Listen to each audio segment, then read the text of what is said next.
So, y'all listen. Random ass live. I didn't announce it.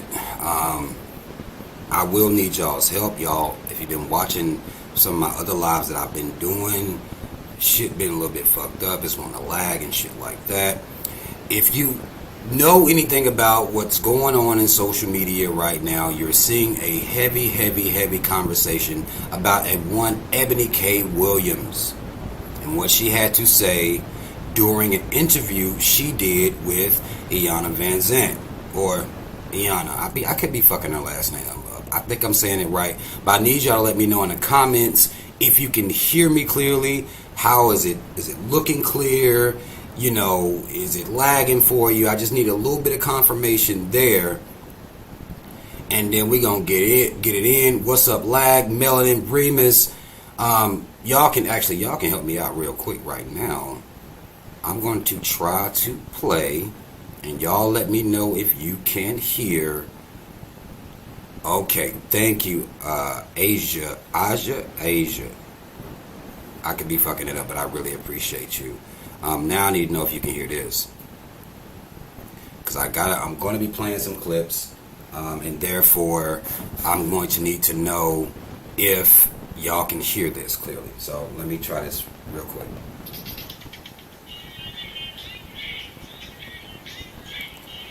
How does that sound? Just let me know real quick. Static? Okay. Hello? Okay. Okay.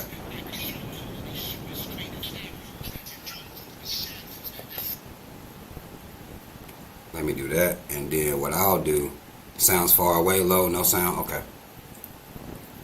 Okay, let me switch that up then. Let me switch the audio up, because then we just gonna have to hear. It was coming through headphones. I'm gonna do this though. I'm gonna change it up. I'm gonna change it up real quick and then see if it sound better. I'm gonna change the sound up real quick and see if it sound better.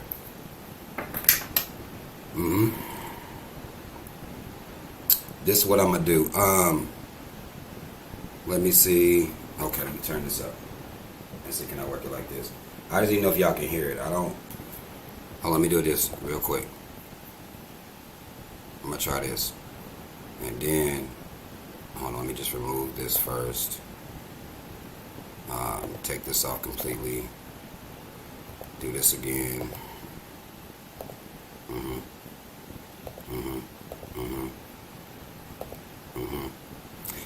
Okay, you can hear me. Let me know if you can hear this. Let me know if this sounds better now.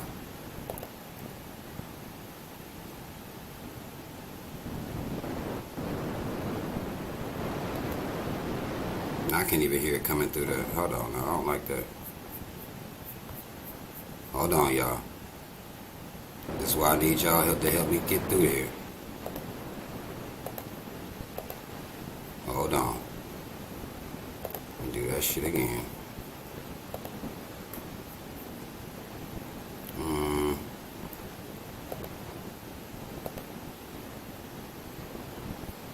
What's up, Veronica Paris? Hold on, because it's not coming through. Let me see if I do that, if that helps. Now, let me try this, and then y'all let me know if you can hear that. Lust for the dollar, sleeping red like the tarots, making fiends, influencing people. Dale Carnegie's with big dreams to get rich quick that fail horribly now. They play the avenue of Amsterdam with other pickpockets and thieves and gambling mans, and they just come at all the noodles where resistance is futile. Business as usual to blow out your wig like French poodles. Never ending pursuit of the American dream. Winner takes everything is still a regular thing. Listen. Okay. Hold on. Like, how the fuck are y'all even hearing it? Oh no, I know what it is. And see, I appreciate. We're gonna start here in 1 second. Hold on. I just need to fix this. I need to make the sound come through this TV so I can hear, we can hear these clips together. Let me see. Okay, let me see something.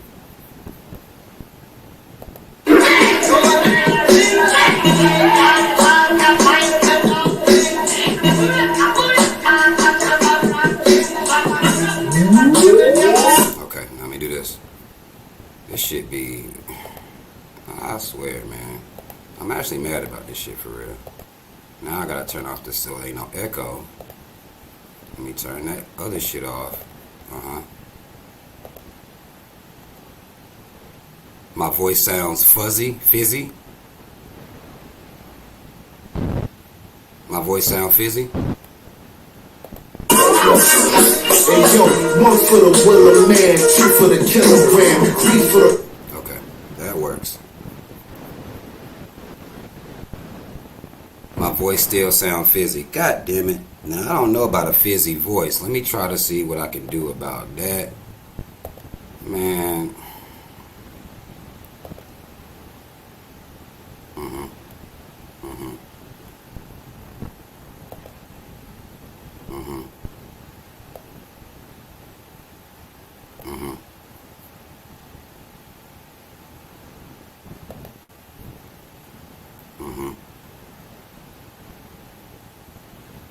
What about now? Does my voice still sound fizzy now? I know it's probably the mic itself. So it sounds good for some people. Some people it's not sounding so great for, but I need to know if y'all gonna be able to hear these videos. That's really my main thing. I wanna know if we gotta be able to hear these clips. Sounds like a fan. It's probably this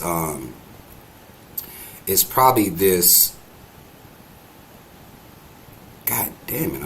I see shit.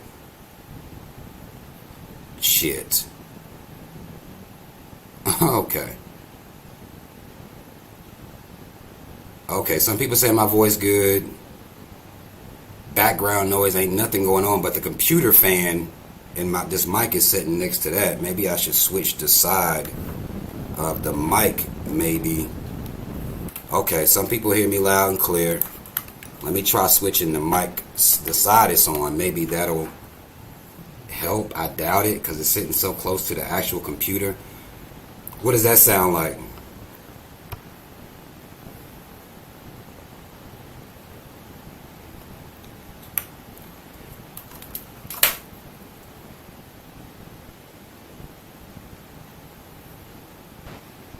Man, okay, we getting it in. I ain't even gonna listen. First and foremost, shout out to Team Rob. Y'all already know what the fuck it is. Black first, second, and third. Okay, listen. If y'all know anything about, let me take this off real quick. Let me take this. Oh no, that ain't what I want. I wanted this. I wanted that. Okay. If y'all know anything about the conversation that's been going on, this one Ebony K Williams, okay? Ebony K Williams, you know, she came out here, did an interview with Iyanla. Everybody been talking about it. People sent me the clip of what they did on the Breakfast Club, and they wanted me to watch that, and I started to watch it, but then I saw, and then she said something in there that made sense. She was like, well, people didn't watch the whole clip. Okay, say less. Say less, because she is right. I did not watch the whole clip of her and Iyanla. I didn't watch the whole clip. We gonna watch the whole clip together. It's about 23 minutes long. I'm gonna try my best not to be pausing through there because I didn't watch the whole clip, so I don't know what else all gonna be said. I haven't watched a complete clip of any of this, so we're gonna do all this together. We're gonna start with Ebony K talking to Iyanla, to her doubling down on what she said in this. I saw the small clip of her talking about she would not deal with a bus driver unless he owned the bus. And we're gonna deal with the issue people had with that. Then we're going to go to her doubling down on what she said about that. Then we're going to go to the Breakfast Club interview where she came in there and did what her doubling, I guess, more down, or her speaking to her standpoint or whatever. Now, I don't know who all has talked about this already. I'm sure with the way that it is out here right now, everybody's talking about this, okay? But people are talking about it from one side or another, where you have people where either they hate black women, or I won't say hate, because some of them will claim they don't hate black women, but they have a disdain for black women, and particularly modern black women. And then you have people who have disdain for black men. And those people are giving their commentary about what's going on here. If you have people who have disdain for black men, of course they're all for it. Fuck these niggas, they ain't shit, they don't build shit, they don't got nothing, they broke as fuck, fuck them. Or the men who have a disdain for black women are like, well, black women gold diggers anyway. She sounds just like the regular, average, typical gold digging bitch. Okay?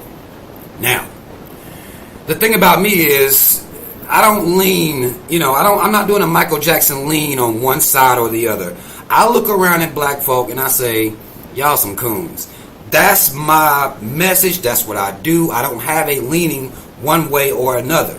I love my sons just as much as I love my daughters, and I don't want them to be coons out here in society with the rest of these niggas.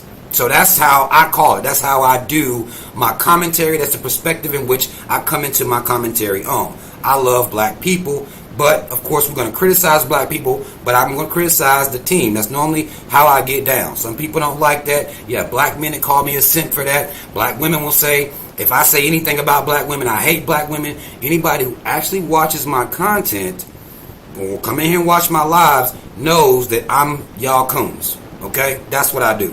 What can we do about the coon within you? Can we kill it? Can it be eradicated?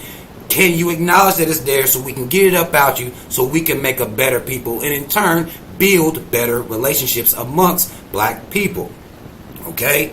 That's how I do my commentary. It's not everybody's cup of tea. Everybody don't like it because motherfuckers do love that lean. They love for you to either have a disdain for one or the other. I don't. Okay? I know one of us don't rise without the other. I know that. I know that's how it works.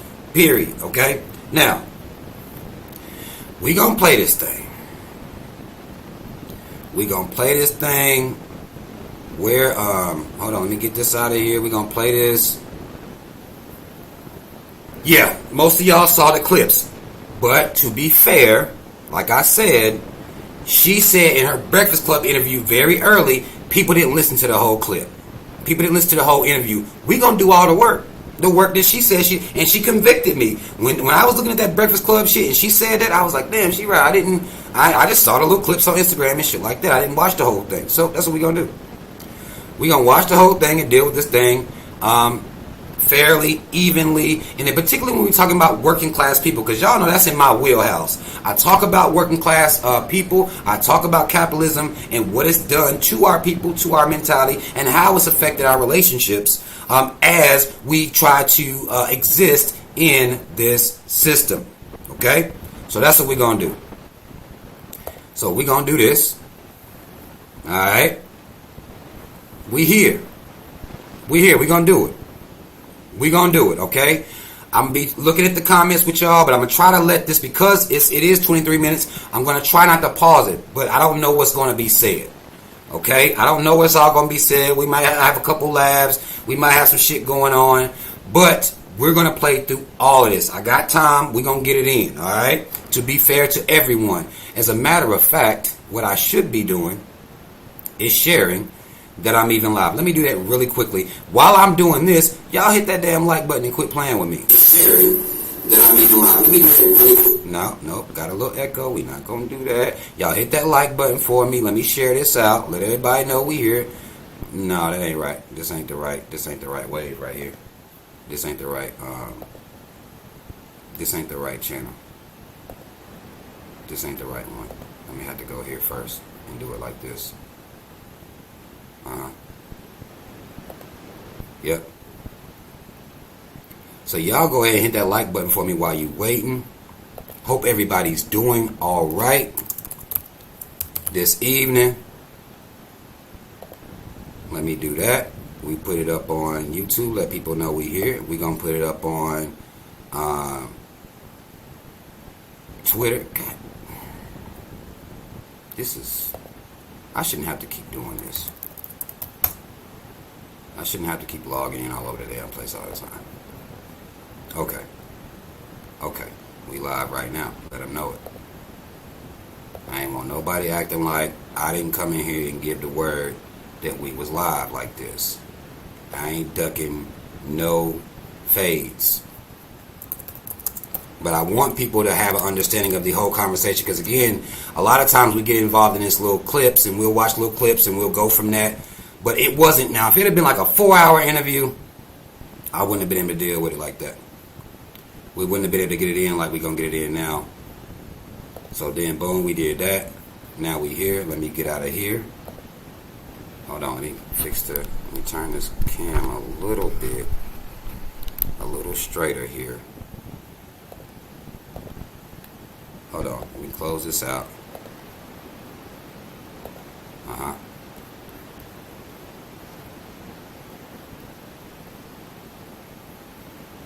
Nah, we doing the whole thing. We doing the whole thing. We gonna do the whole thing. Okay? We gonna do the whole thing. Professor Truth said later response to her, we gonna do the whole thing. I'm not gonna do no clips. Okay? I'm not gonna do no clips. We're gonna do the whole thing, alright? This is her and Iyanla on the griot. This is them on there. Hold on, let's play this thing. Let's get it right. And y'all let me know if y'all can hear it when I start playing it. Iyanla Vanzant, we are so blessed to have you here with us today on the griot. I want to start, dear, with something that we share, which is that we are both attorneys by trade. You are a lawyer, you have a legal background, and as women in the law, Iyanla, do you believe that lens, that legal lens, informs our perspective and the way we show up in the world as women? Oh, absolutely, and that's why I got out. Iyanla be killing me. Look, Iyanla be killing me. She'll just bust out laughing. Like she'll just bust out laughing. That's just her thing. Like she'll say something and then bust out laughing real quick. But I didn't know Iyanla was a lawyer. I didn't know that. I mean, I guess I don't know enough. I ain't studied her or nothing. But I did not know she was a lawyer. But Iyanla will bust out laughing and some shit. Very masculine, very intellectual, almost stripped and robbed of humanity. It really shows the dichotomy between the letter of the law and the spirit of the law. And for me, it just didn't feed my soul. And so I had to get out. I feel that, and I do feel that I might have heard on a date or two, Iyanla, that we are not in a courtroom, Ebony. You can put the gavel down, and I do feel it can spill over into the way I show up in my womanhood, which is really the center of this conversation today, Iyanla. We want to discuss masculine energy, feminine energy. I do want to start with kind of a news framing, which is that women's rights across the country, especially black women's rights, they're under attack. Lots of laws are banning abortions. They are regulating what we can and cannot do with our bodies. What do you think Let me pause it right here and say this. This masculine feminine conversation, apparently I need to get into, like, maybe I just need to steer my commentary to all things masculine, feminine. I just need to be talking about that, because apparently this is the conversation. There is no other conversation to even be had. Masculine, feminine. That's it. That's all. Maybe I need to steer my content into just talking about masculine, feminine all day, because this is all everybody want to talk about. Here she is, and this is, well, I mean, it says it right there in the damn title: Modern Women and Femininity. This is the conversation. That's all anybody wants to talk about. That is all black people want to entertain, is this dichotomy and which side of this conversation that you come in on. That's it. And then she's talking about women's rights, talking about they want to strip women of, who is they? I get so tired of the society when they broach this conversation, because she said black women being stripped of their rights all across the country. They want to stop black women from being able to get abortions and things like that. Who is they? Who knows who they is? Show of hands. White men and their mamas that support them. That's who they is. Call them by their name. Stop acting like it is a, white men. White men. That's who they is. And I wish people, when they broach this conversation, would say who they is. It ain't us. It's them. Okay? Happens for black women when this type of siege is at play and we don't feel we have anyone to protect us. Right. Well, the first thing I think we do is we go into anger. We go into anger without a clear ask. Doesn't make sense to be angry unless you got to ask. What is it that you're asking for? People can say anything in the world, but that doesn't mean that they get a right to do it. It doesn't mean that they get a right to affect you. But because so many of us are programmed and conditioned and educated to think like men, we respond like men. And when I mean men, I don't mean two-legged beasts. I mean in the masculine energy. And the reason she had to clarify right there is because for some people, men equals two-legged beast with dick and balls. Okay, that's what man equals to a lot of these would-be feminists out here. That's what man equals. Just this beast, this creature that exists. That's what man equals. So that's why I think that's why Ayana said that. Like, I ain't not these two-legged beasts, but men, the mindset of masculine energy, and a lot of women are coming out with that energy. And I got to get my vernacular up to catch up with all this terminology and what people be saying anyway. So this may educate me. It becomes competitive, it becomes aggressive, it becomes against me. And that's not who we are as women. It just isn't. And I think for black women, particularly for us, the way that we've been programmed and conditioned and educated in this society to expect less, to accept less, to be angry and to complain, but to not really step into our authentic self, our authentic power as women, and create what we want, even if that's create the demand. Oh no, not here, not today. Now, what Ayana is saying is that it's part of the programming, and Ebony talked about how there is no protection, and honestly, I can see both sides of that. But for you to have would be protection, I do feel as though we need to really, really sit down and deal with who we need protection from. Because in her example she talked about the laws that are trying to control women's bodies. Well, who is the they? They then become the enemy. They then need to become who we need protection from, or who black women need protection from. Until we establish, to me anyway, who our enemy is, then, to me, it's like protection, but then protection from who, protection from what? We can't even come to a consensus on who our enemy is. We can't even do that. That's going to be very important when we're talking about protection. When we were listening to our women talk about protection. When she's talking about the laws that are being passed to control black women's wombs and what they can do with their bodies. Because that's what she's talking about. Well, protection from that. Well, then we have to clear up who the they is first. Let's deal with the they. And if we can get a consensus on who the they is, then I feel like the conversation about protection, then it has more, it comes into form much clearer if we decide who the fuck our enemy is. And we have yet to do that based on what I see us doing. Based on what I see us doing. Okay, I hear you articulating, Ayana, this masculine energy traits, the competitiveness, the assertiveness. Tell me how you would bring femininity. Aggressive. Grace. Yeah, aggressive, not assertive. It's okay for a woman to be assertive. Grace, first of all. I think we've lost our grace. We move in such a harsh and hard way. Grace. Compassion, nurturing, nourishing, elegance. How about majesty?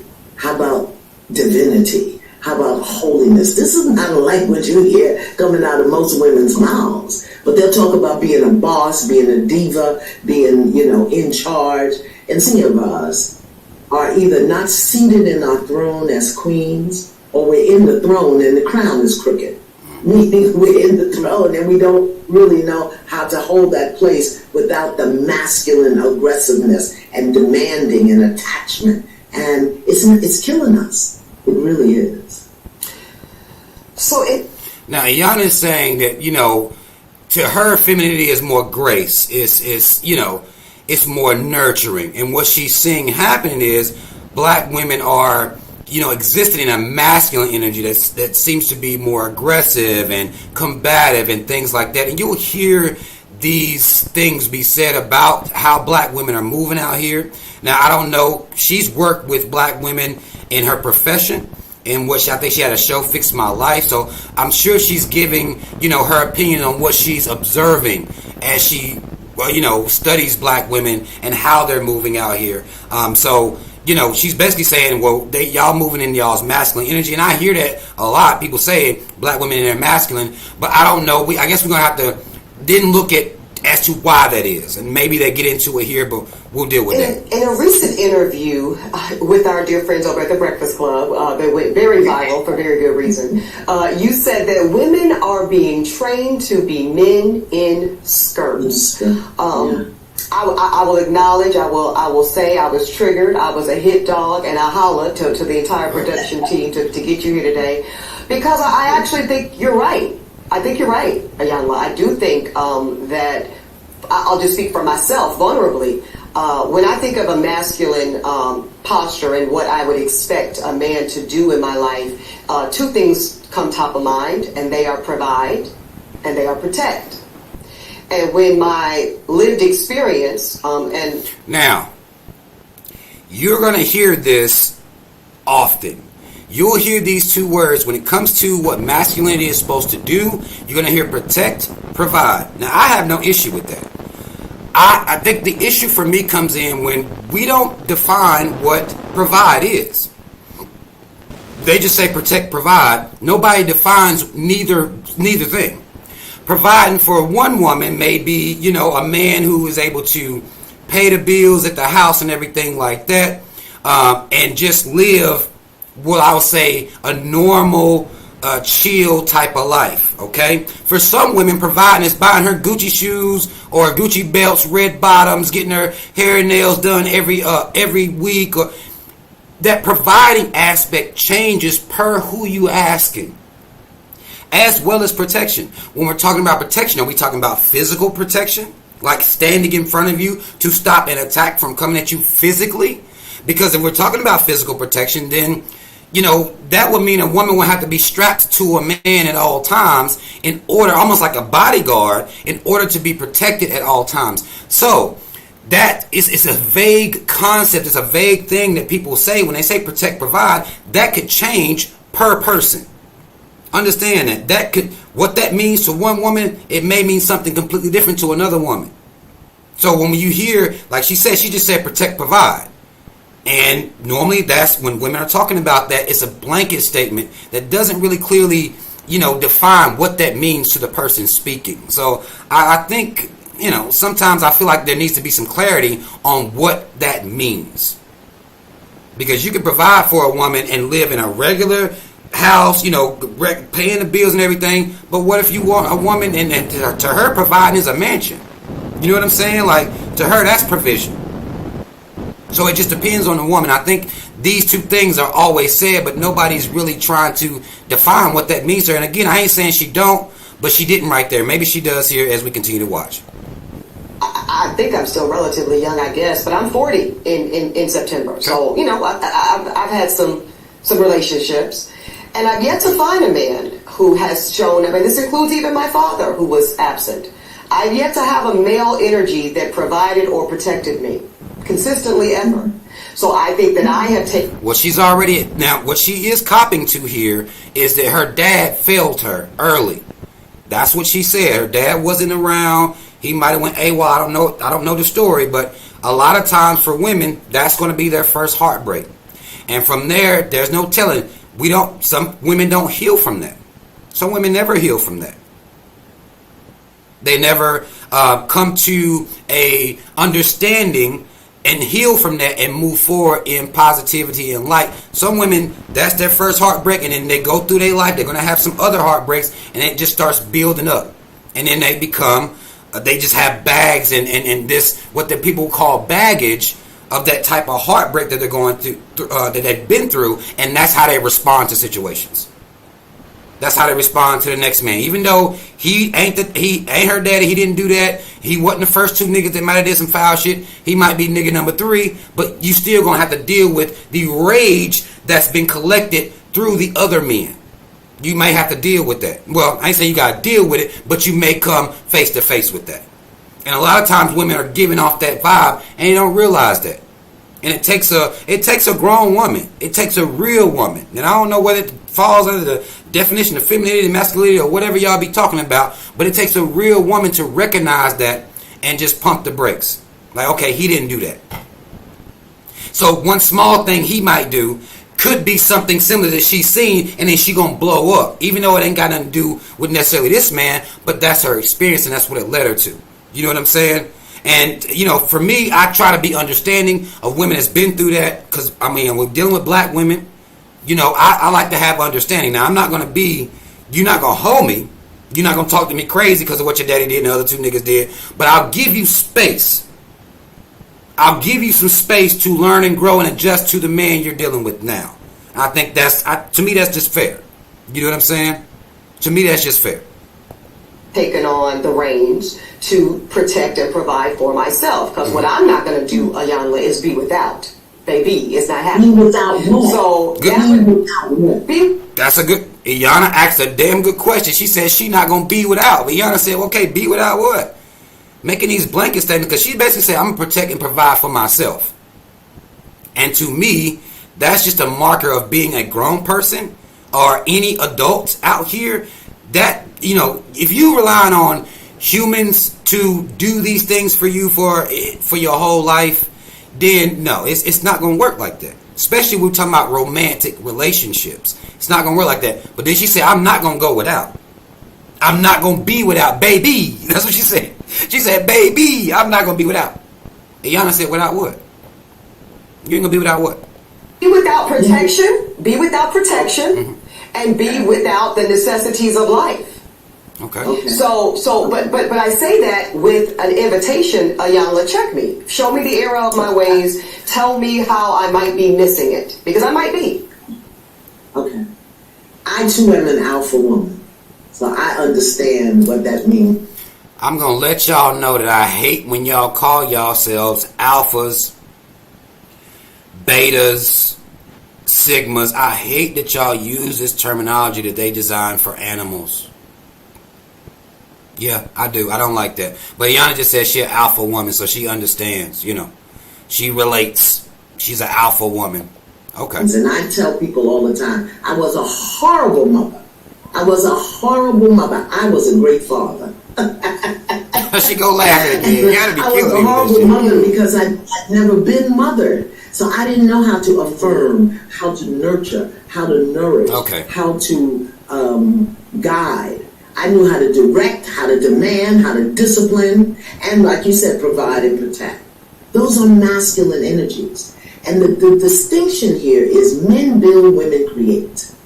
So we know how to build. We know how to get to the external and get the work done and drive and push and do it. We don't know how to be still, create it, and allow it to come to us. And I learned that when I lost everything. Okay, you understand femininity is you know, you give the push, women create. So you create what you manifest, what you want. You manifest that sitting in your femininity, and it's going to come to you. That vibe, that wave, or whatever it is you're looking for, it's going to come to you when you're basking in your femininity. This is what Iyanla is saying. Now, I'm not saying that she's right or wrong or whatever. She's a woman. I mean, she's saying it, so it is what it is to me at this point. She's saying it. She's like, you got to just bask, sit back and bask. You create. The men the ones that do the building. I learned how to create because I had already built and it all crumbled. The house, the husband, the job, the contract, the professional career in the world, stripped of it all. All the attachments, the necessities of life, the creature comforts, until I was stripped down. I like how she did that. I like how she put the necessities of life in quotations, and then she called them creature comforts. That's a little bit of a bar. Like, I don't listen to Iyanla much, but that's a little bit of a bar. When she's saying, necessities, what we think are necessities is what holds a lot of us back, honestly. What we believe we have to live. She called them creature comforts. That's a bar. I ain't gonna lie. That's a bit of a bar. To the bare bone, and then I had to learn how not to build. Build is external. Create is internal. And we as women have the power to create and attract anything we desire. But we don't get still. We won't shut up. Iyanla, hold on now. You're not about to tell black women to shut up. Oh no, I didn't see this, but I know damn well that Iyanla is not coming out here telling black women to shut up and be still. Be quiet. Shut your damn mouth. You're not about to talk to black women like that, Iyanla. They're not going to have it. Now, I don't know what comments could have been left for Iyanla in this situation, but black women is not hearing shut up. I've been studying black women a long time. They are not about to hear you say shut up. Who the fuck you? You not? There's no way you talking to me. That's impossible. Iyanla, she not making no friends with that, saying no shit like that. No, Iyanla, you better cut that. I worry for her now. Now I'm worried about Iyanla. Now I'm worried. You're not gonna get away with telling black women to shut up. You're not getting away with that. No matter whether they need to or not, you're not getting away with telling them to do that. No, you're not. We manage everything through fear, control, and survival. As opposed to feeling, knowing, and blooming and flourishing. Complete different thing. But since we've never been trained, we haven't been taught. So we do it the way we were taught to do it, which is very masculine in me. Hold on now, Iyanla. You kind of fucked me up right there. You said they hadn't been trained, they hadn't been taught, but then they have been taught. Then you said they learned it from somebody. So who they learn it from?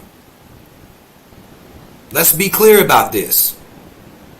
Because if you're going to come in here talking and giving these bars like this, you're going to have to be clear about, okay, if they haven't been trained to be in their feminine energy, who did they learn to be in their masculine from? But she did say that black women are existing from a space of survival. So break that to me. That deserves a little bit of conversation as to why they end up in survival mode. What happened? How they get to survival mode? What happened? I think that's relevant to the conversation. I don't think it should be dwelled on or used as an excuse when you got somebody that's 40 still operating the same way. But it does need to be discussed why black women are in a space of survival. Did they see somebody else in that space? Now this young lady, I can't call her a young lady. She almost my age now.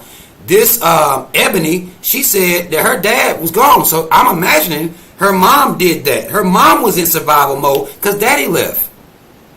And I'm imagining when she say daddy left, and we have to be clear about this too. This is another thing that I hate. Let's be clear. Daddy leaving the house may be a detriment to a child. Daddy leaving a child's life completely detaching, that's a completely different situation. And I feel like black people, we don't clarify enough. A lot of us will be like, well, my dad wasn't in the house. Well, if he was down the street still in your life, you don't get to come around and act like you ain't had no dad. You don't get to get away with that. You don't get to blame everything that's going on with you on your daddy was still in your life. Though, he may not have been in the house, him and your mama couldn't work it out, whatever. But your dad was still in your life, and I think that needs to be made clear. There are some fathers that go AWOL. They're gone. You don't hear from them no more. Some dads just leave the house and still are in the child's life. So that, I don't think that's clarified enough. A lot of people just act like their daddy just up and he gone. He never showed up again. Okay? I think that needs to be clarified. Now, based on, like I said, what Ebony said, I think her dad just went completely AWOL. But we have to understand why moms, and when they're raising their daughters may see mom in survival mode because that's the only mode she had if the man done left. That's what she saw. That's what her experience, she took her through that. Seeing her dad leave, seeing the mom continue to move on and thrive, or I ain't going to say full blown necessarily thrive, but at least maintain that household and raise that daughter. If a child sees her mom do that, that's going to give them a different perspective. Because dad was not only not in the house, he was nowhere around. You see what I'm saying? So we have to at least give some credit to why some of these women are operating in survival mode. Some of them didn't have a choice. Some of them didn't have a choice. And we have to be honest about that if we're going to have a real conversation.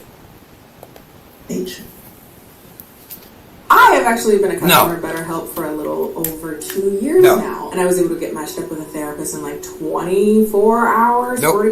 And very external. I feel that you are describing me to a T, Ms. Iyanla. Now, is this why you are conducting a rites of passage program so that women, all of black women in particular, can learn to create? Women, so that we can learn our authentic power, that we can learn the distinction between a powerful woman and a woman in her power. There's a distinction, but there are skills and tools and practices and processes that we have to learn. At every age, the 20s have a process, the 30s have a process, the 40s have a 50, 60. We each have a process. And if you don't learn your 20 process, you're going to be doing it at 50. If you don't Yo, that's so crazy that she said that. She said basically every decade of your life is a process of growing towards being your best self. And if you don't do the growth in your 20s, you're going to end up doing it in your 50s. That's a bar right there. I ain't going to... Now, Yana, she done gave me a few bars. I mean, it sounds like she more into, energies and things like that, which is cool. But that's a bar right there. I say that all the time. Go ahead and get it out the way. Wait until you 60 years old. It's over. It's over by then. You own your way out. And that's just being real. There's no point in waiting until you 60 to realize certain truths that you should have realized in your 20s, in your 30s. You sat and spent your time from your 20 to 60 bitter, mad, being extra as fuck, being a problem, and then you don't realize you're a problem until you old. That's sad. Go ahead and do the corrections now. There's no point in waiting at all. No point in waiting on this shit. That's a bar right there. A lot of motherfuckers want to wait their whole damn life. You on your way out now. What the hell? Of course you want to be better now. Your back look like a damn question mark. Of course you nice now. And you need somebody to help you up the damn stairs and shit. No, go ahead and get it out the way now. Deal with your trauma and come through it as a better person. That's the only way you can do it. Complete your 30 process, you're going to be doing it at 60. And that means you'll be running on overdrive instead of seated in your power. Yes. Okay. And the secrets are there. They come from our culture. They come from our history. But no one has taught us. So me, as a descendant of Africans and Native Americans, I have a very lovely blend and mix. And for a long time, I didn't do it because women in general, They don't want to hear. They think their way is right. And then I'm crazy when I say sit down, shut up, and listen. I told you. So Iyanla done had some experience telling black women to sit down, shut up, and listen. You gonna give them 3 tasks at once, not just shut up. You gonna tell them to listen too. Iyanla, I knew, yeah. She said basically black women, they not, not 3, all 3. You sit down, shut up, and listen. No, not all 3. It ain't gonna work like that all the time. You're not gonna get through like that. Not gonna happen like that all the time. You have to. Iyanla knows 3 things at one time like that. Oh no, that's tough. But Iyanla said black women ain't trying to hear that shit. And I could have told her that. who can create what you want. They don't want to hear that. They ain't trying to hear none of that. Well, I want to hear. So tell me when the sign up is. I don't want to miss it. Let me know when you take in registrations because I am curious. I had a very lovely single black mother, and I'm going to get to the statistics on single black motherhood and family statistics. life. But she was, by definition, more of a father figure in terms of providing and protecting. And I think that's very common. So according to the U.S. Census, Iyanla, 23% of households in the country are single-parent households, and we know 80% of them are led by women. How does this affect the child? Both little girls, little boys, non-binary children. How does that frame their... What? Non-binary children? What? Wait, what? The hell you mean non-binary? No, you said it right. Little boys, little girls. Like, what is this space being created for in-between ass nigga? Like, no. Little boys, little girls, you did it right. And you went in and you added some bullshit. We not non-binary, no. No, but she's not lying. Single-parent households. Now, let me tell y'all about these statistics. When you hear these statistics, what you must know is that single just means not married. Okay? A lot of times when they're talking about single, legally, that just means not married.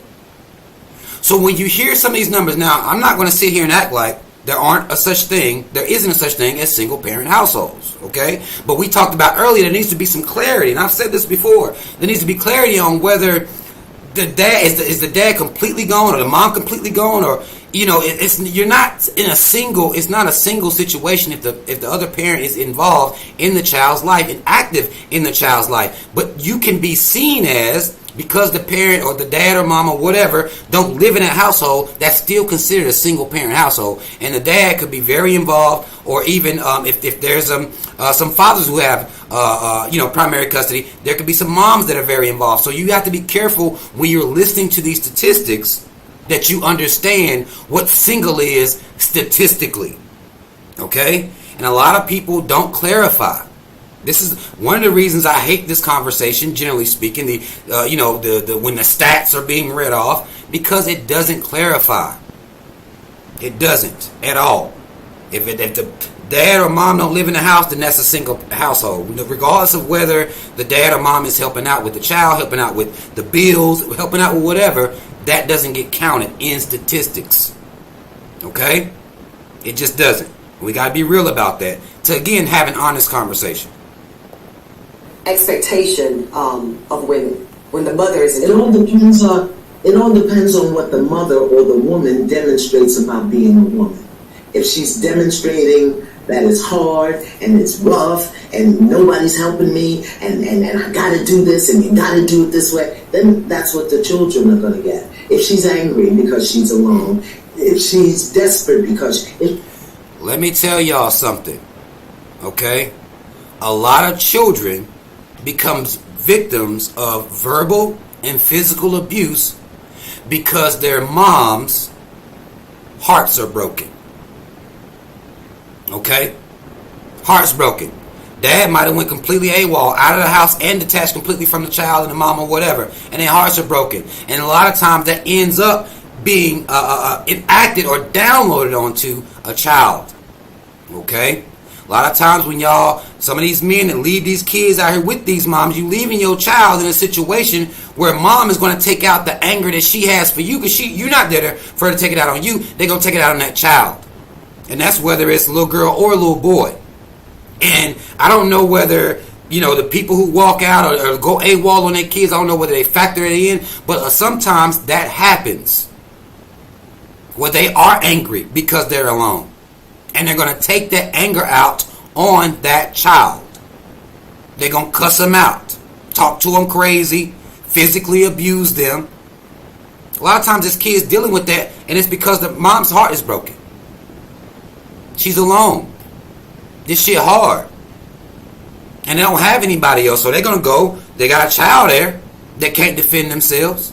They're going to take that out on them. Okay? A lot of times, this is not talked about. Okay? this happens. But again, when this conversation is being had, you don't hear this stuff. You don't hear it.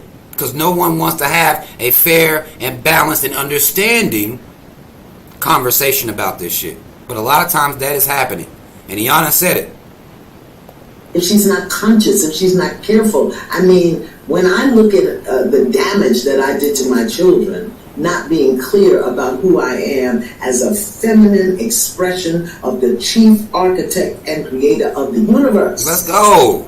When I understand that I didn't know that and how to tap into that and the damage I did to my children who I love with all my heart, as soon as I discovered how off I was, I confessed it to them and asked them to watch me as I rebuilt who I was.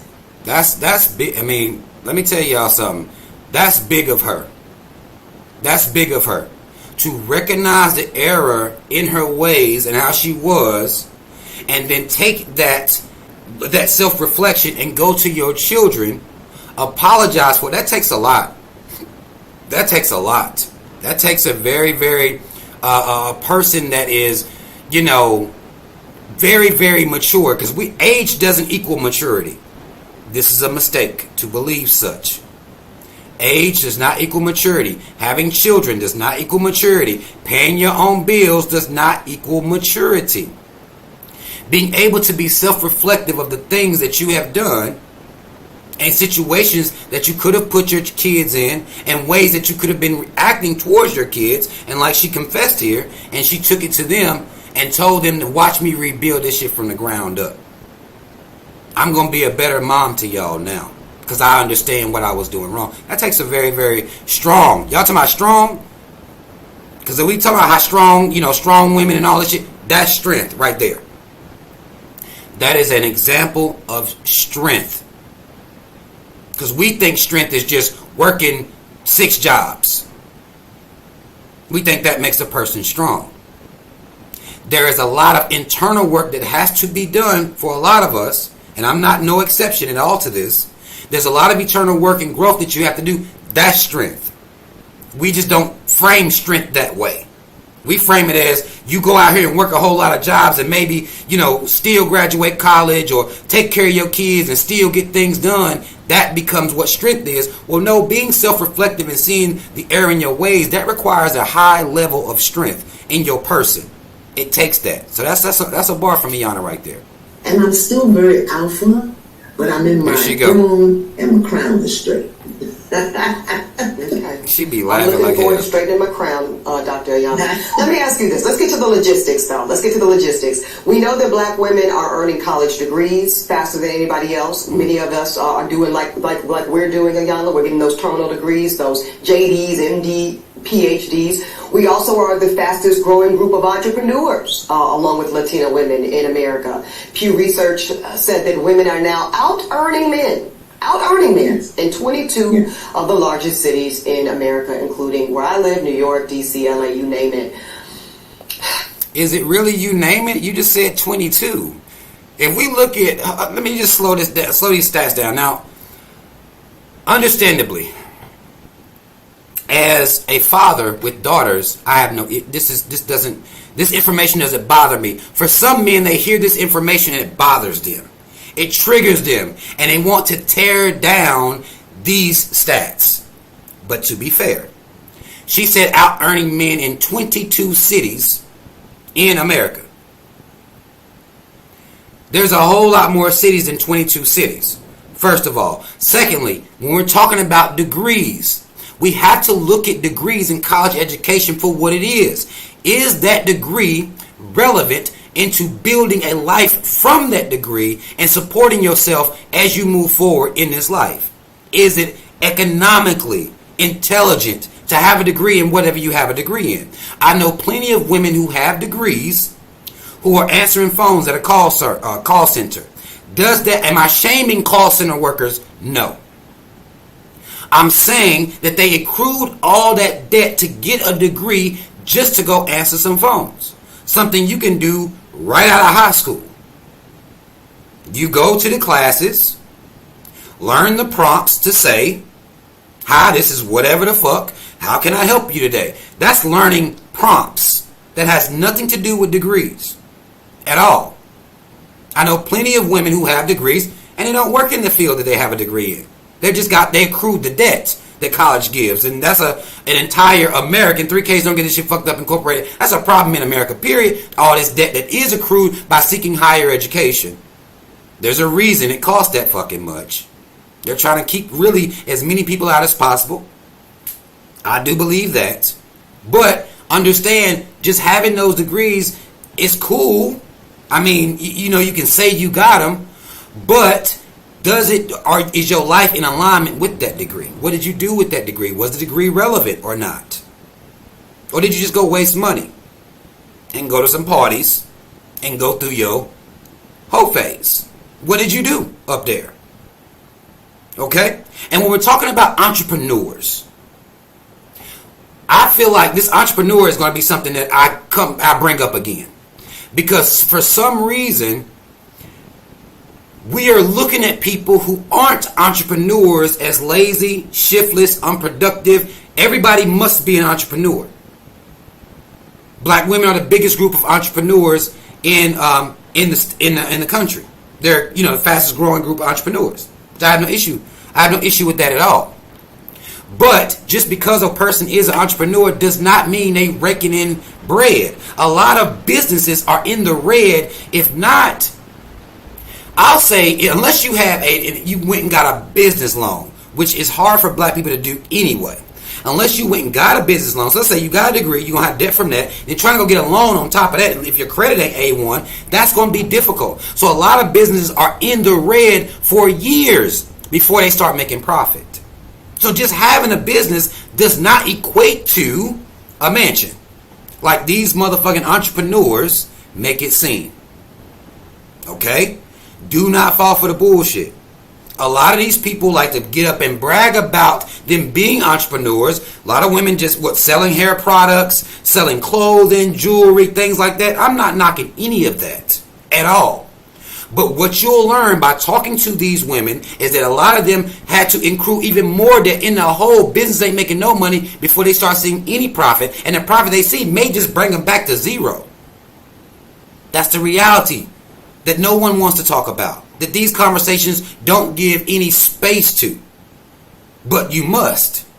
It's one thing to beat your chest about going to college and getting a degree. Beat your chest about being an entrepreneur, but you have to be real about what that means and what that looks like. Okay? And it does not always equal mansion, Benz, red bottom, Gucci. No. No. That's not real. Okay? That's not real at all. When we talk, and I know that you've said that you cannot teach a man or tell a man how to be a man. So I will not ask you to indict men in this question. But I do want you to speak, Iyanla, to how women need to,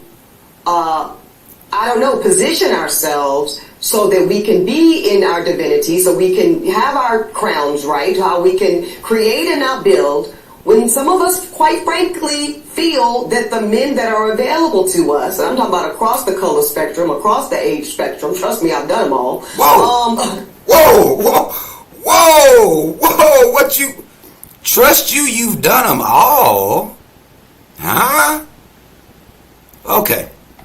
Let's just slow that down for just a half a second. Let's just slow it down for a second. She said across the age spectrum, across the color spectrum, trust her, she's done them all.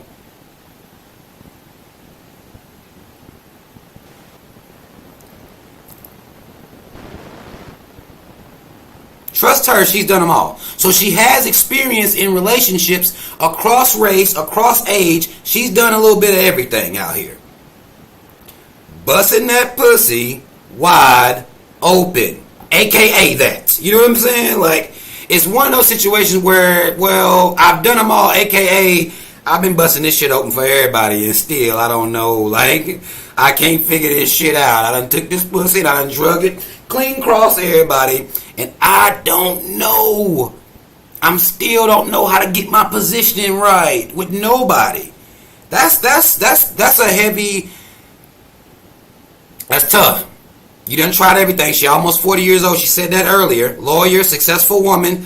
Based on, what I'm understanding here, she done tried everybody, and yet she's still in this position. That means something. Let's continue and see what she says here. That's tough. That is tough. They are not positioned to protect nor provide because of some of the statistics we just talked about. They're not earning the incomes. They're not having the resources, and some of them are not even showing up in the leadership. So she's saying all these men are trash. No, this is wrong. DJ talking about she dated. That doesn't mean she busted wide open. She said she's done them all. She didn't say I've dated them all. She said I've done them all. Now, if you said she didn't bust it wide open, fine. But I thought it was funny, so we gonna laugh a little bit over here too, DJ. I'm sorry. If you new here, we gonna laugh a little bit too. You know what I'm saying? And she said it, so we get to laugh at her saying some shit like that. If you're not gonna laugh with me a little bit, you might as well get the fuck out of here now. Because I know people say shit that I didn't expect her to. I've done them all. Like, whoa, all right, cool. Like, whatever. We gonna laugh a little bit over here too. If you don't like that, you're gonna have to get out of here.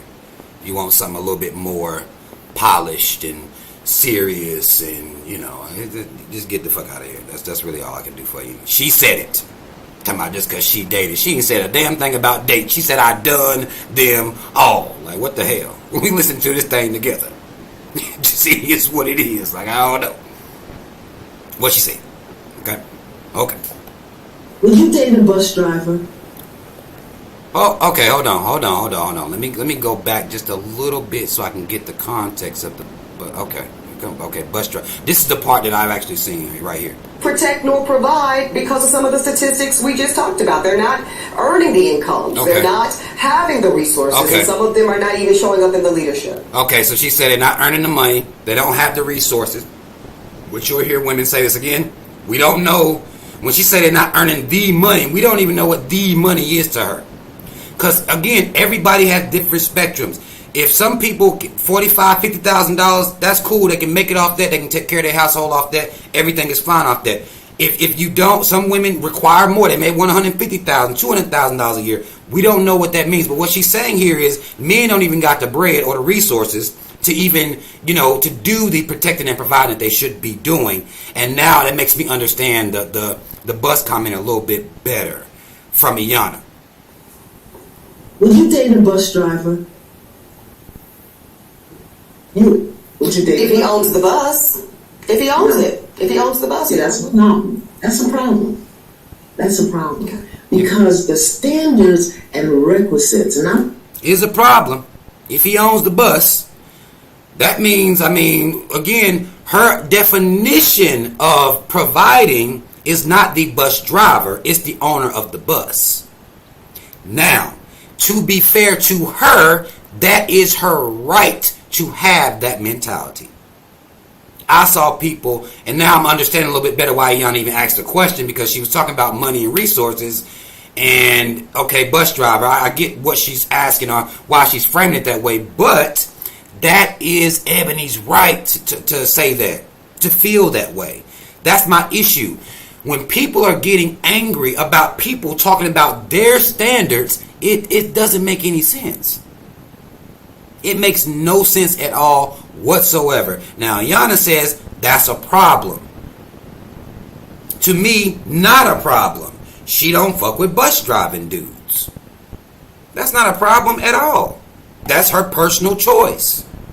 We have got to stop putting, getting people in situations where we want them to say whatever we want them to say.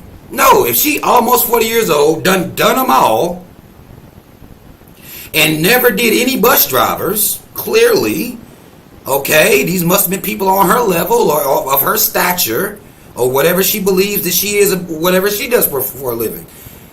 That's her right, though, to not deal with bus driving dudes. But I understand why Iyanla asked the question, like, okay, if you fell in all those places with all these people and you're talking about money and providing, well, What about would you do this and you may have a better outcome? Let me see. Let me finish this I'm up. not talking about him laying on his sofa playing video games all day. I'm not talking about Not that. talking about But Madden the King. standards and the criteria that we use to measure men is off for who we are as women and who they are in this society. I would date a bus driver if he loved driving the bus, if he was a man of integrity, if he was good to his mama, if he treated me well, I would date a bus driver. But we think that it's another human being's. See, Yana saying she looking at his internal value.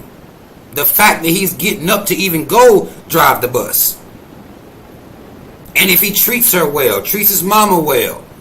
These are things that Iyanna would do. This is her mindset. You see what I'm saying? And that's perfectly fine that she has that mindset. She's looking into what more a man can bring to her soul. Not whether or not he can pay the house note. Everybody has different perspectives. I respect them all. Okay? I don't have an issue with anything. Somebody say Iyanna lying. I don't know whether she's lying or not, but she's an older woman. She's older. What you have to understand about older women is they done fell for the trick of, well, I need a nigga to make money. Okay, get you a man to make money. Treat you like shit. Abuse you or these things go on. Maybe paying the house note off. But the experience wasn't good to her. And his money didn't compensate for it. Some of y'all will let a man go clean upside your head long as he buy you some red bottoms after he do it. That's not who Iyanna is. She's an older black woman. So I'm not going to sit here and say she's lying. She's older. She's had the experience. She knows what situation she could end up in dealing with a man based on strictly his money. This is where the conversation went about high value. Remember? Right? High value men make this money. What if their internal isn't high value? What if they aren't good people on the inside? What if they are abusive, physically, mentally, and otherwise? Those conversations are relevant. And Iyanna is older. So by now she like, shit, hey, I probably should have been dated a bus driver. Maybe I would have got a better result. Maybe he would have valued me. Because a lot of these men that got this money, guess what, women? You are and you become an option to him. And y'all don't want to deal with that. Y'all want these men to make money. Then you want these men to make money to be faithful. And if you've studied anything about men with money, that's going to be a little tough. Now, I'm not saying you can stick it out. Tough it out with him or whatever. He can buy you a car, buy you a person that may make you happy. Iyanna's an older woman though. She's thinking about internal. Y'all don't be thinking about that. Y'all wait till y'all get Iyanna's age and then want to care about a person's character. Now you 60. Of course. Of course. You might want to start caring about somebody's internal character. And you see he's a hard-working man. Again, Iyanna says she's not talking about a Madden King or somebody sitting around lazy all day. That's not what she's talking about. She want to be treated well. That's what she's putting on the forefront. Not his value, his monetary value. So, I mean, that just comes. I don't think she's lying. I think she's learned. And some of y'all better learn earlier than her. Why y'all out here playing? Responsibility to give us what we need instead of us building together. I can build with a bus driver. I'd have my little stash over on the side in my prenup, but I can build with a bus driver. Right. So I think some of the... Right. If y'all gonna be out here bragging about you having your own money, and y'all basically like, shit, I got my own bread. I can build with a bus driver. I got my little something stashed away. If I'm gonna marry him, I'm gonna have me a little prenup so he can't tear my ass up like Mary J. Blige's husband did her. I'm gonna have me a little something put together. But as far as the company, I can keep that company. I can do that. I'm gonna have my stash, but I can do that. If you're going to brag about you can make your own money, pay your own bills, well, okay, you can do that then. What about the companionship? See, when you get to Iyanna's age, you're going to be thinking about companionship more than anything. That's why these values matter at that point. The value is going to matter because you're thinking about companionship then. Okay? It just is what it is. criteria that we look for in the reality of today keeps us unhappy, keeps us angry, keeps us imbalanced. And then when the men show up, we want to beat them up because they're not living up to our standards and criteria. And it's not working, beloved. It's just not working. So it's not that it's bad or wrong. Right. It's obsolete. Right. It's obsolete. We have to come up with a new way of being. I don't believe in carrying a man. A man has to do for himself. My son got his first job when he was 9. Right. And she's absolutely right about that. She said she ain't trying to take care of no man. A man gonna go out here and work. That bus driver still gonna be taking his ass to work, showing that work ethic.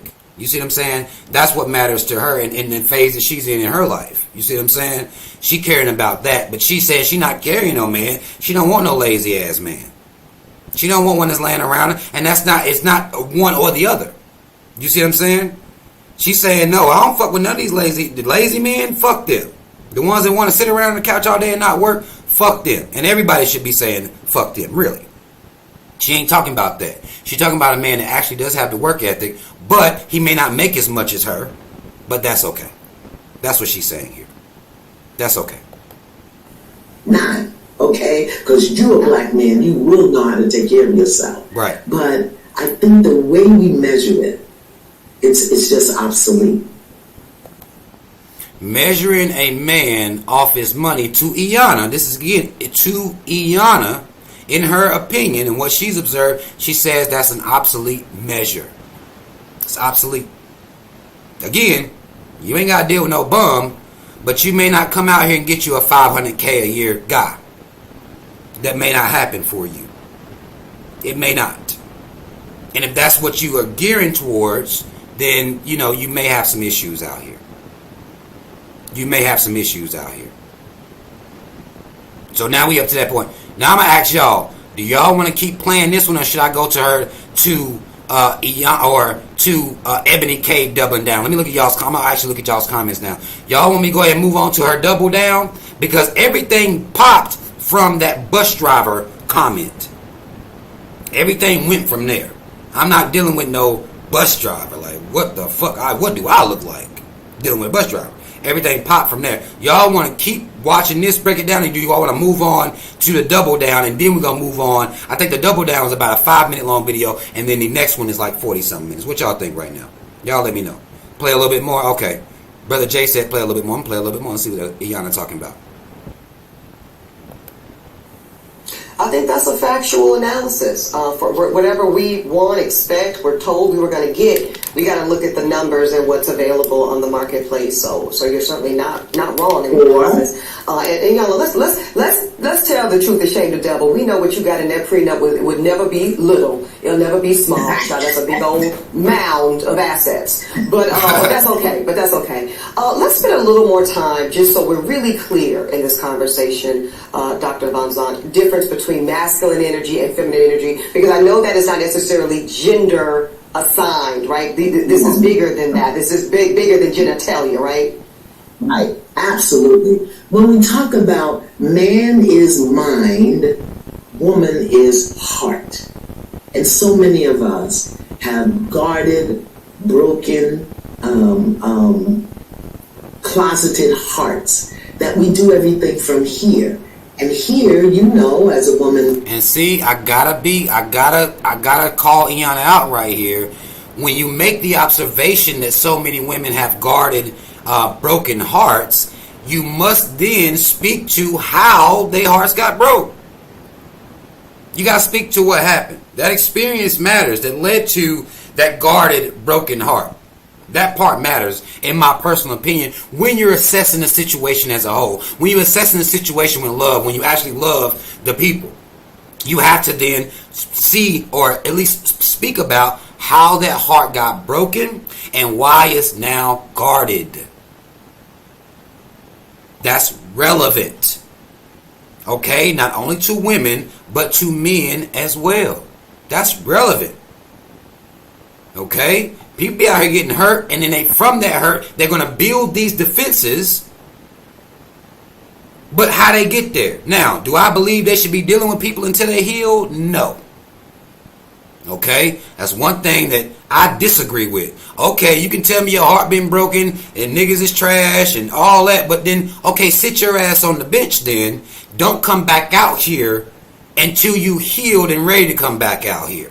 Don't just keep going from man to man to man to man to man to man to man. Same broken heart, same defense mechanisms up, same attitude, same fucked upness, and or woman to woman to woman to woman to woman, same broken heart, same, negative ideas. Sit your ass down somewhere. You ain't supposed to be out here on the field. You're injured. Red shirt. Some of y'all sports people will know what I'm talking about. Like, you are injured. You on the IR. You on injured reserve. What are you doing in the game? Sit down. And a lot of people won't sit down. They'll keep dealing and using this. And when they fuck it up, they're like, oh, well, I'm guarded. My heart was broke. My heart been broken. And all my trauma in my life. We too old for that now. This lady, Ebony, is almost 40. I just turned 40 in April. We getting old now. We getting old. If you're not built for the game, sit on the bench. We don't need you out here. You're injured. You can't play. You don't get to keep. You can tell me how your heart got to be like that, but you don't get to keep using that as an excuse to be fucked up. Well, I did this because of this. No. Sit down somewhere then. How the hell you even give me your number then? You knew you wasn't built to deal with nobody because your shit fucked up. You shouldn't need me dealing with nobody. Sit down. Okay? Your story is relevant, but you on the playing field, you limping. Okay? Dragging that right leg. Like, no, you ain't built for this shit. Sit down somewhere. I get so tired of people, they'll talk all this shit and talk about all this heartbreak, but you're entering a space with other people who didn't do shit to you. And now you're going to justify taking it out on them because of what you've been through with other people. That's bullshit. And that's the type of shit I disagree with completely. I'm not listening to excuses. We too old for that. Have a seat. Befriend someone. Don't be in a romantic relationship. Just be their friend. You ain't built for no relationship. Befriend someone. And chill. Because you ain't ready.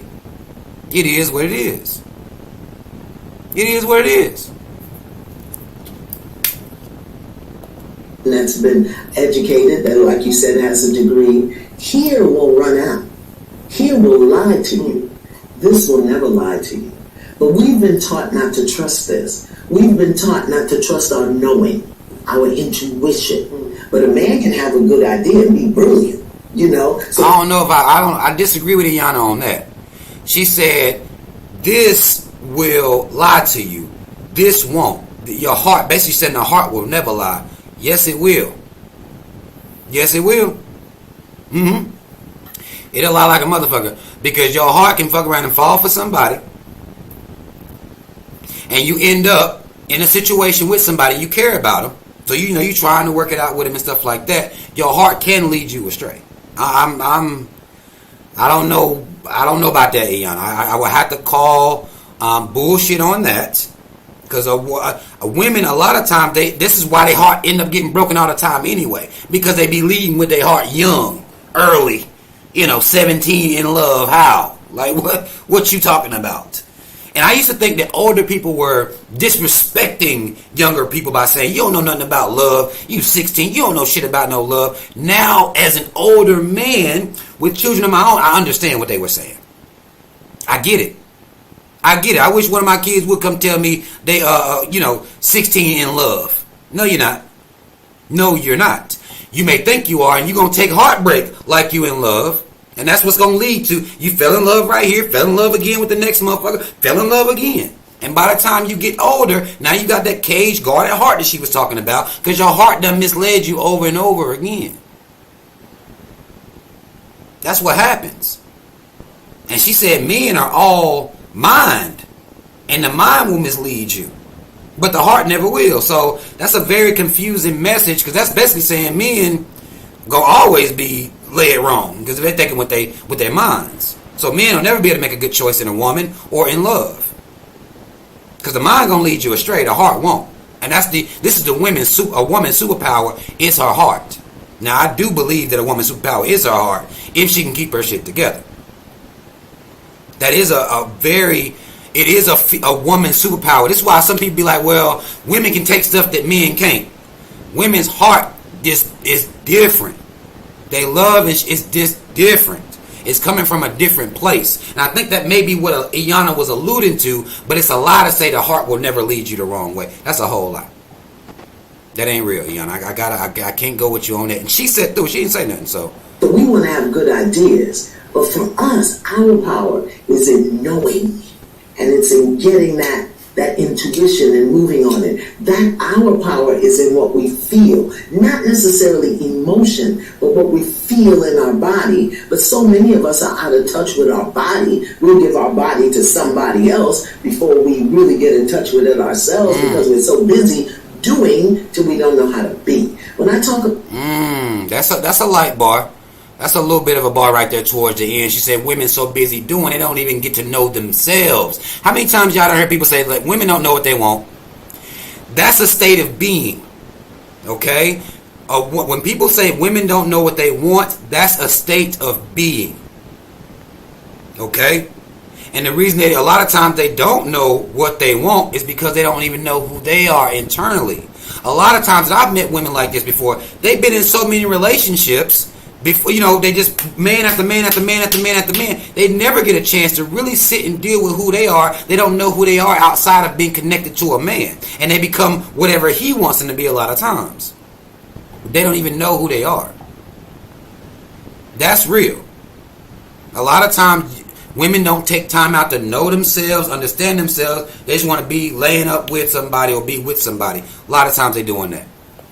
Talk about feminine energy again. I'm talking about the grace, the compassion, the humanity. I'm talking about mercy. I'm talking about silence, stillness. I'm talking about flow and movement. I'm talking about speaking from a place of intuitive knowing, love. I'm not, and that's not the masculine way. The masculine way is justice, structure, power, it's control. That's masculine. Feminine is dominion, not control. But most of us, many of us, I'm in recovery, are control freaks. So it's a whole nother. That's her being introspective. She's talking about herself, and a lot of women don't even recognize when they are control freaks. They don't even recognize it. They're like, she raising her hand. She may say it in jest, like, yeah, that's me. But when they're doing it, they don't stop doing it. Like, that'll become a part of who they are. Not correcting being that way. That'll be a motherfucker just saying, yep, that's who I am. That's me. I'm a control freak. Well, you can't just say that's you. That's not enough. Don't nobody want to deal with that. And particularly no man want to deal with that. So you can't just raise your hand and say that's you if you're not going to do anything to try to correct that, in particular when you're pairing with someone, when you're dealing with someone. Now, if you're a control freak up at the house, it's just you, maybe your roommate or your homegirls, your mama, your sister, your family, whatever. You can be a control freak around there and don't nobody even give a fuck. They just they recognize that's just who you are. But when you're dealing with someone, these things that we raise our hand, that's me, you're going to have to correct that before you're ready to come off the bench. You're going to have to. You're going to have to. It is what it is. Hold on, we're going to move on to the next clip because it's getting late. Let me move on to the next one. Watch this. We're going to move on to the next one. We're going to move on to the next one. And this is her. We heard what she said about the bus drivers and all that. We're going to move on to, let me see. We're going to move on. Okay, this is her responding to backlash because what happened was she got a lot of comments. She got a lot of comments about that bus driver shit. Motherfuckers like, oh, we dealing with somebody that's either, bougie, don't respect working people. It was that vibe, and they was going ham on her in the comments. And let's see what she says as far as the double down, because I didn't see this either. Got a technical background, looking to go remote and get paid more, become a soft. No, I'm not looking to go remote at all, my guy. Nobody looking to go remote and become no what you talking about, bro. So I'm gonna mute that boy. We're gonna skip this and then we're gonna get into it. Let's see what we got. play the clip that had somebody. Okay, let me go back. She gonna go. Okay, let me start from the beginning. This is her. This is about a 5-minute long clip. This is her. She's responding to the backlash from the bus driver comment. Today's sidebar starts with a note of gratitude. I want to thank the culture for making my interview with Dr. ElijahwaPerkins one of the most popular and actively engaged content offerings the Griot has produced. So before I tell you my thoughts, let's replay the clip that had some of y'all deep into your feelings. I do want you to... Oh, okay, she about to go in on y'all. I can tell already she about to go in because she said y'all was in y'all feelings. Anytime somebody tell you that y'all in y'all feelings, they about to come in and go ham. I already know it. That had some of y'all deep into your feelings. I do want you to speak, Iyanla, to how women need to, position ourselves so that we can be in our divinity, so we can have our crowns right, how we can create and not build. We just saw this. When some of us, quite frankly, feel that fast the men forward that this. are We just saw available to the interview, and what some of y'all are calling a backlash. So let me be clear. First, I am a professional disruptor. So backlash is my business. And well, I mean, really, she could have dropped the mic right there. Boom. I'm a professional disruptor. Backlash is my business. Be careful for people like this. What she's saying is that, now she's lying, but she's saying that she said that on purpose. Backlash is her business. That's not real, ma'am. To act like you just nice like that, and you just do it, you just knew it was gonna hit. Don't do that. That's lies. Don't act like that. But she said backlash is her business. Watch out for these motherfucking trolls out here. Disruptor. So backlash is my business. And I will always take it on the chin for the sake of advancing the work, conversation, or movement. So know that I am completely unfazed by the onslaught of nasty comments, wishing me a sad, lonely, bitter existence until my untimely death. Now that is some weird... Okay, people must have been telling her to die alone and get a dog and all this old type of shit. She ain't gonna never find a man because of what she said, and they was hitting her with all of that. Now she basically like, I really don't give a fuck because y'all ain't shit to me anyway. I'm a disruptor. That's what I do. Existence until my untimely death. Now that is some weird energy to be wishing onto a black woman, especially one who has dedicated her life to the liberation of black folk. But, whatever. I guess go off. See, I wanted to talk about... Oh, man. Okay. If y'all... Then here's what's gonna happen. What she's saying is, well, I done dedicated my life to black folk. If y'all gonna treat me like that, I can't even imagine. I bet she went crazy on the Breakfast Club. If she's on that type of side, because black people will do that. Oh, y'all gonna turn on me? Y'all gonna turn on me? I did, like, bet. You know what I'm saying? Like, black people do act like that. Not just at her level. You have some that act like that, that carry on being laughed at in high school, being picked at, made fun of. People do act like that. But that's how I know really the revolution ain't really in their heart.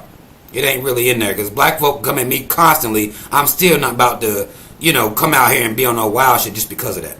About how do we close the gap between black women who do show up in a so-called masculine posture, those of us that are providing and building and protecting due to circumstances that we might feel make us feel that if we don't do it for ourselves, we will have to go without the resources and protections we need to feel safe in this world. But Dr. Iyanla went in a different direction. She asked me a personal question. And y'all know I have been extremely transparent about the fact that my life choices and my chosen lifestyle are far outside of the norm. So when I said that I would date the bus owner, a lot of y'all heard something different. Some of you heard the following. Bus drivers are whack. Bus drivers are broke. Oh, and I'm too good for a bus driver. The only thing is, y'all made that part up. See, I said what I said. But then some of y'all started talking about salaries and hourly wages, pensions and benefits. Wait a minute. Now she fucking me up. Now she's okay. She fucking me up because the reason you said you wouldn't date a bus driver, he has to be the bus owner. would have to be due to income, which is what you were talking about right before when Iyanla was talking about that. You were talking about the men that don't have the income to be able to provide. That's what you were talking about, which is why Iyanla asked about the bus driver, asked you the bus driver question, and the reason you said you want the owner of the bus, not the bus driver. It has everything to do with these things that you're saying that people just making up. They can infer those things based on what you actually said. I'm going to go back a little bit here to make sure I'm hearing her right, because she fucking me up. Now, I know she said she was a lawyer, but good Lord, she might be a spin artist too. Let me hear this. Let me make sure I'm hearing this properly. Like, what was the issue with the bus driver then, if it wasn't about providing? The bus owner, a lot of y'all heard something different. Some of you heard the following. Bus drivers are whack. I didn't hear that. Bus drivers are broke. I did. And I'm too good for a bus driver. The only thing is, y'all made that part up. Okay. See, I said what I said. Mm-hmm. But then some of y'all started talking about salaries and hourly wages, pensions and benefits. And that's wild, because I was never talking about money at all. Oh, okay. I was talking about black ownership. But some of y'all made it about money. Okay. She's talking about black ownership. That's what it's about. So, it doesn't matter about the money. So, as long as the man owned the bus, he could be making $25,000 a year. But as long as he owns the bus, then she'll deal with him. If he owns the bus. Money don't matter. Okay, say less. I didn't get that vibe when she made the comment, when it was about, she kept bringing up stats about education and owning businesses, black women owning more businesses and black women out earning men. These are stats that she ran off. So now it's just about ownership. The business can be, going down basically, but she'll deal with the man as long as he owned the bus. We was assuming certain things. Now, I never made any fucked up comments towards this lady, because again, I didn't give a fuck one way or another at all. Like, I didn't care, but that's what she was saying. It has nothing to do with the money. I'm talking about ownership, black enterprise, and entrepreneurship, because really I am talking about black liberation. If you read my book, you'll understand why. So I'm standing 10 toes down on that position, and I don't really care if you're hurt or offended by it. And since some of y'all are already big... Respect. I respect that. Fuck y'all's feelings. I said what I said. I was talking about black ownership. Now, I know she wasn't. If you got any sense, you know she wasn't. Because if he owned it and he broke, then what does that mean to own it? Or if he owned it, I don't like using words like broke, but if he owned it and the business is in the red, then what does that, how can he provide for you? You're not talking about just ownership. You're talking about ownership and profit. Don't lie. Come on now. Mad? Let me go ahead and make you incensed. Oh. So out of the 50,000 plus comments posted on social, shit. I only saw a handful that even considered the possibility of a bus owner being a more aspirational position, and recognizing that I am actually speaking and pouring into the ascension of black men when I said what I said. But see, no, some of y'all were too busy. See, she's talking about the uplift of black men. That's what she's saying that she's... We heard her. Like, we just heard her. Like, and we watching this live. We doing this together. Like, I didn't see this, but we heard her. Now she's saying she's trying to uplift black men. First it was, well, black men need to hold down decent jobs. We don't want y'all out there selling drugs. Now it's, well, you can't drive the bus. We need you to own the bus. And that's what she was talking about. Even though we know she wasn't, she's trying to uplift black men. She's trying to lift black men. Even though we also heard her say she's dealt with men from all races and all ages. So these men didn't, they didn't do whatever she wanted them to do either, because she's still not with them or whatever. But she's trying to lift up black men by saying what she said. Naming and shaming me personally and black women in general as undesirable, gold diggers, and much worse. Now I suspect that some of y'all are the same men that bringing home C's and D's on your report cards, only to then be coddled by parents that said, well, that's okay, as long as you're doing your best. Wait a minute. She said she was going for the jugular. She said she saw the comments. Y'all niggas want to, okay, y'all gonna do that? Y'all was the ones making C's and D's then. Hell, you know, she kind of, y'all some CD niggas then. And y'all mama and them told y'all it was okay. Now, what she might want to do there is then talk about black mothers that allowed the C's and D's and, you know, and coddled. She said that these men were coddled. Now, I understand the CD thing. I understand what she's trying to say, but it just has no relevance to what she said initially. It's disconnected. Period. Because I treat my kids, a C might as well be an F to me. I don't do C's. My kids ain't making C's. Early, I set the bar high. A C is an F to me. That's how I challenge them. That's how I judge them. And we don't make C's. We don't do that. But what she's saying is, black men been coddled. Y'all the ones that got told, you know, you can make a C and that was okay long as you trying.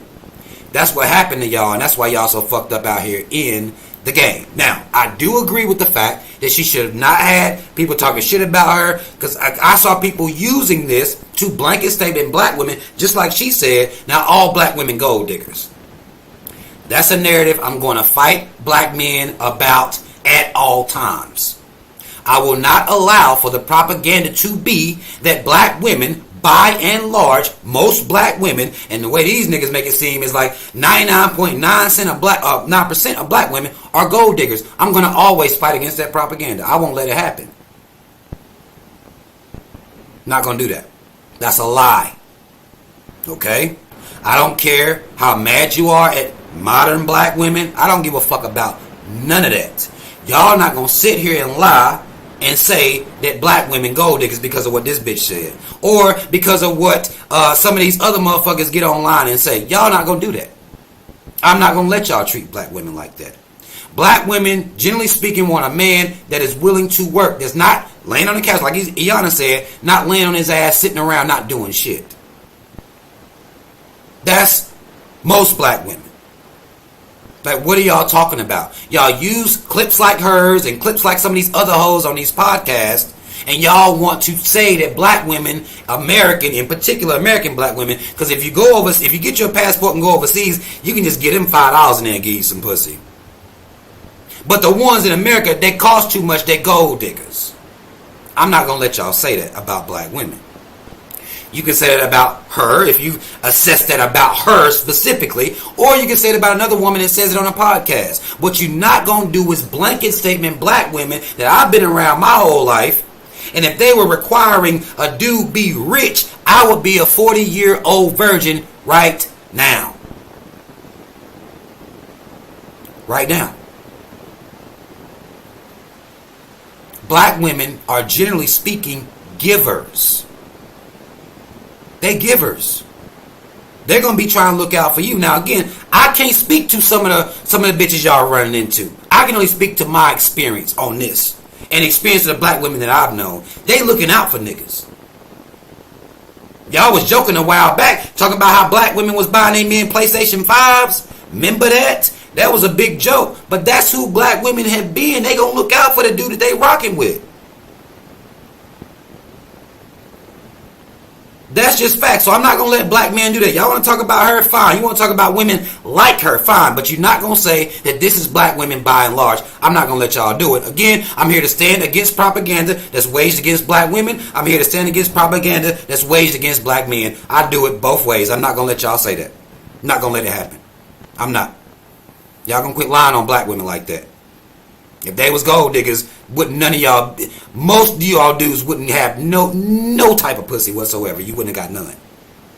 You wouldn't have got none. Because most men, even based on the stats that y'all use, most men don't start making money until they 50 years old. That's when they come into their full form. Shout out to my motherfuckers that use this type of term. But they come into their full form when they 50 years old. So you telling me that black women don't entertain men until they 50? That's a lie. It's a lie. That's a damn lie, as a matter of fact. and I'm not going to let y'all say it. I don't care how much you don't like black women.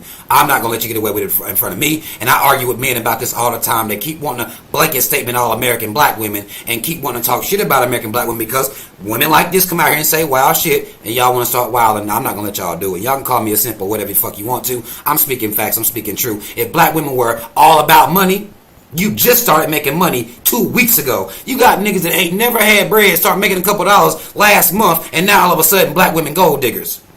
How? That don't make sense, and I'm not going to let y'all say it. Well, listen, I love and believe in the excellence of black men. Okay. So no, my dear, C's and D's or any other form of mediocrity is not okay. No, I will not create a soft place for you or anybody that I love to fall comfortably into the bigotry of low expectations. So I will say one more time, there's absolutely... She said she not accepting no mediocrity. She ain't with that. She not giving y'all niggas a soft space to fall back on or none of that. Now, I don't know when this became... What she did here was she took something very specific that was asked to her and now she's trying to act like she, carrying black men. I'm talking to y'all black men. I'm not going to give you a space to be comfortable in your mediocrity. I'm not giving you a space for that. Now she's broadening this out because y'all went ham on her in them comments. And as unbothered as she claimed she was, that's not true. She's bothered. And now that's why she coming out here on all y'all niggas' heads. She on your head now. She not accepting C's and D's from you. She not going to do it. She not going to be a soft space to accept your mediocrity. She not going to do that. But I don't know who the fuck she is when she's not dealing with guys that she deems mediocre anyway. Who are you?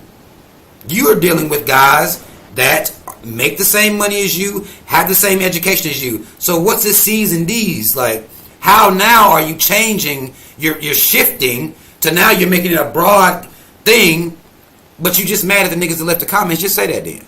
Be real. Because first, remember when she said she a professional troll, basically? Now she gonna come out here and double down and go in on niggas. She mad. Nothing wrong with driving a bus. My mother Gloria drove one for years. But could it be that black America has been sold a narrative of average, regular, and typical being good enough for us? Well, see, that's called white. Wait. God, hold on now. She moving. Okay? She Sonic the Hedgehog right now. Okay, her mama drove a bus. She wasn't trying to say nothing wrong with buses. Okay? Now it's, mediocrity is not good for black America. Let me go back to make sure, because God, she is moving. She moving around. You can believe that. She is not bullshit. She moving around. Gloria drove one for years. But could it be that black America has been sold a narrative of average, regular, and typical being good enough for us? So is the average, regular, and typical, is that the bus driver? Is that who we're calling average, regular, and typical? Because that's what she's saying here. And I have to disagree with her completely on this point. I don't have a choice. Now, I can rock with, and even though she's convoluting and she's moving all over the place, I can rock with not accepting C's and D's. And some parents do. I do not. That's an F to me. I can rock with you on that. I don't believe in that shit. But now you're saying, well, if black America is accepting mediocrity as the overall what's good enough, you were talking about bus drivers. So now you're saying that bus drivers are mediocre, or that's a mediocre position, or what? Maybe she clarifies. Let's see. See, that's called white supremacy. And in this case, it takes the form of conditioning black Americans to happily white supremacy being a permanent American underclass. But see, because I know the truth about black folk in America, no, average is not and will never be good enough for me. And the black Americans to happily... Hold on. Because now she brought in white supremacy. Like, just hold on. I'm talking about she Sonic collecting the gold rings. Like, that's when you do that little spin. You know how in the Sonic game they would charge up and he would roll and do the little thing and get all the coins. She's Sonic right now. She is moving. Like, now we have white supremacy. This is a form of white supremacy. being a bus driver apparently is white supremacy. If you don't own the bus, then it's white supremacy. It's like, okay, all right, let me see. Well, see, that's called white supremacy. And in this case, it takes the form of conditioning black Americans to happily accept being a permanent American underclass.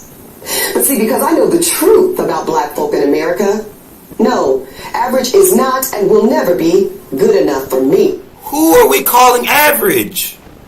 Like, what is the measure of what average is? Because all I have right now is she's saying that people who would drive a bus are the average ones.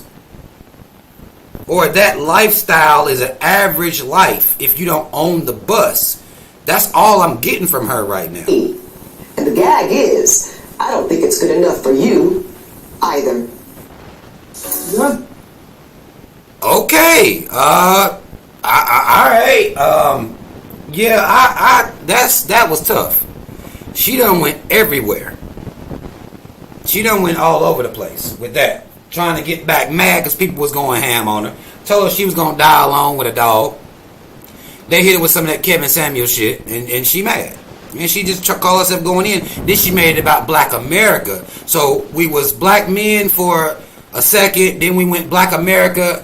Average isn't good enough. And I guess working class, if you don't own your own business, then you're average or you mediocre or something. And apparently people was mad about this. But I see why. Like, damn, lady. That's tough. So I got to own the bus, or I'm mediocre or average. Now let's see her on the Breakfast Club. We're going to keep rolling. We going to... Boy. And I hope I don't get... In the morning. Breakfast Club. Hold on. Morning. I'm hoping I don't get flagged or anything there. I'm hoping I don't. But I don't know if it's going to happen or not. I hope I don't get flagged and no shit. But I got to say, fair use... whatever the fuck people say. I don't even know if it helps to say it. Don't understand. But hopefully I don't get flagged for playing all this shit. But y'all saw her do that. She just did that. Black men. Then she went to Black America, mediocre, bus driver. It is what it is. And then now we at the Breakfast Club. So that's the progression. Iyanla and her had that conversation. She made the bus driver comment. That went viral. People were going ham on her. Probably a lot of black men. I saw a little bit of the comments or some of the comments, but I saw more. I didn't like black men using her as an example of, see, this is what all black women are like. And that's just not true at all. And then now we are at her defending. It says Ebony K Williams defends her comments about mediocrity on the Breakfast Club. Let's check this shit out. And y'all, make sure y'all hit that like button. If you're here and you vibing with me, we doing the whole thing all at once, all together. This is about a 40-minute video. So, Hey everybody, it's DJ NV Charlamagne the Guy. We are the Breakfast Club. We got our guest co-host from Horrible Decisions, Weezy the ADP here, who's been a lot of sex talk earlier today, but And just so y'all know, off air, Emmy in here lying, y'all, but I ain't gonna call him out. What, you like Steve? No, I mean, he was a culprit. He was involved in an activity that he ain't shared with everybody. He was part of that activity. Nothing to do with you and me. We got a special guest in the building as well. Special guest in the building. Okay. Ebony K Williams is here. Ebony K Williams. Good morning, Breakfast Club fam. Good morning, Horrible Decisions family. Hello, fam. This is like a family reunion at this speech. It really is. I feel like we about to start fighting, so let's just say we love each other now. I actually feel bad. And I'm going to tell you why I feel bad. Because I did two things this week that I normally don't do. Number one, if somebody I know is got something going on social media, we should have spoke to them and not about them. You know what I mean? And Ebony is our people. So I feel like we should have probably spoke to her. Reached out to her like we always do for everything else. And I didn't watch the full interview. Right here. I watched. This is where whenever somebody sent me this video, this is where I stopped, because he said I didn't watch the full interview, and I was like, damn, I didn't watch none of that bitch either. So I just stopped right here. So I ain't seen nothing past this point. I went back and we just watched it, the interview together, and we saw her, and she's doing some spinning. She is sonic. She's a ballerina. She is spinning. Okay, I see ice skater. I see, those people that ice skate and they start spinning slow and they get real fast, which I still don't know how the fuck they do that. I've been amazed by that pretty much all my life. But it was a slow spin and she started just going ham, and now she probably doing that little layout thing. You know how ice skaters do when they do that little dance move. She done spin fast, and now she back, and we gonna see if she spin on here too. I don't know. We'll see. The clip online. The good thing I reached out to you, my good brother, yes. and we had a productive, spirited conversation. Yes, we did. And you rolled out the red carpet, and that's why I'm here today, so I appreciate it. Absolutely. Awesome. Now, did who watch the full interview with Ayanna? I did listen to the full Holding Court episode well. with Ebony K Williams and Dustin Ross.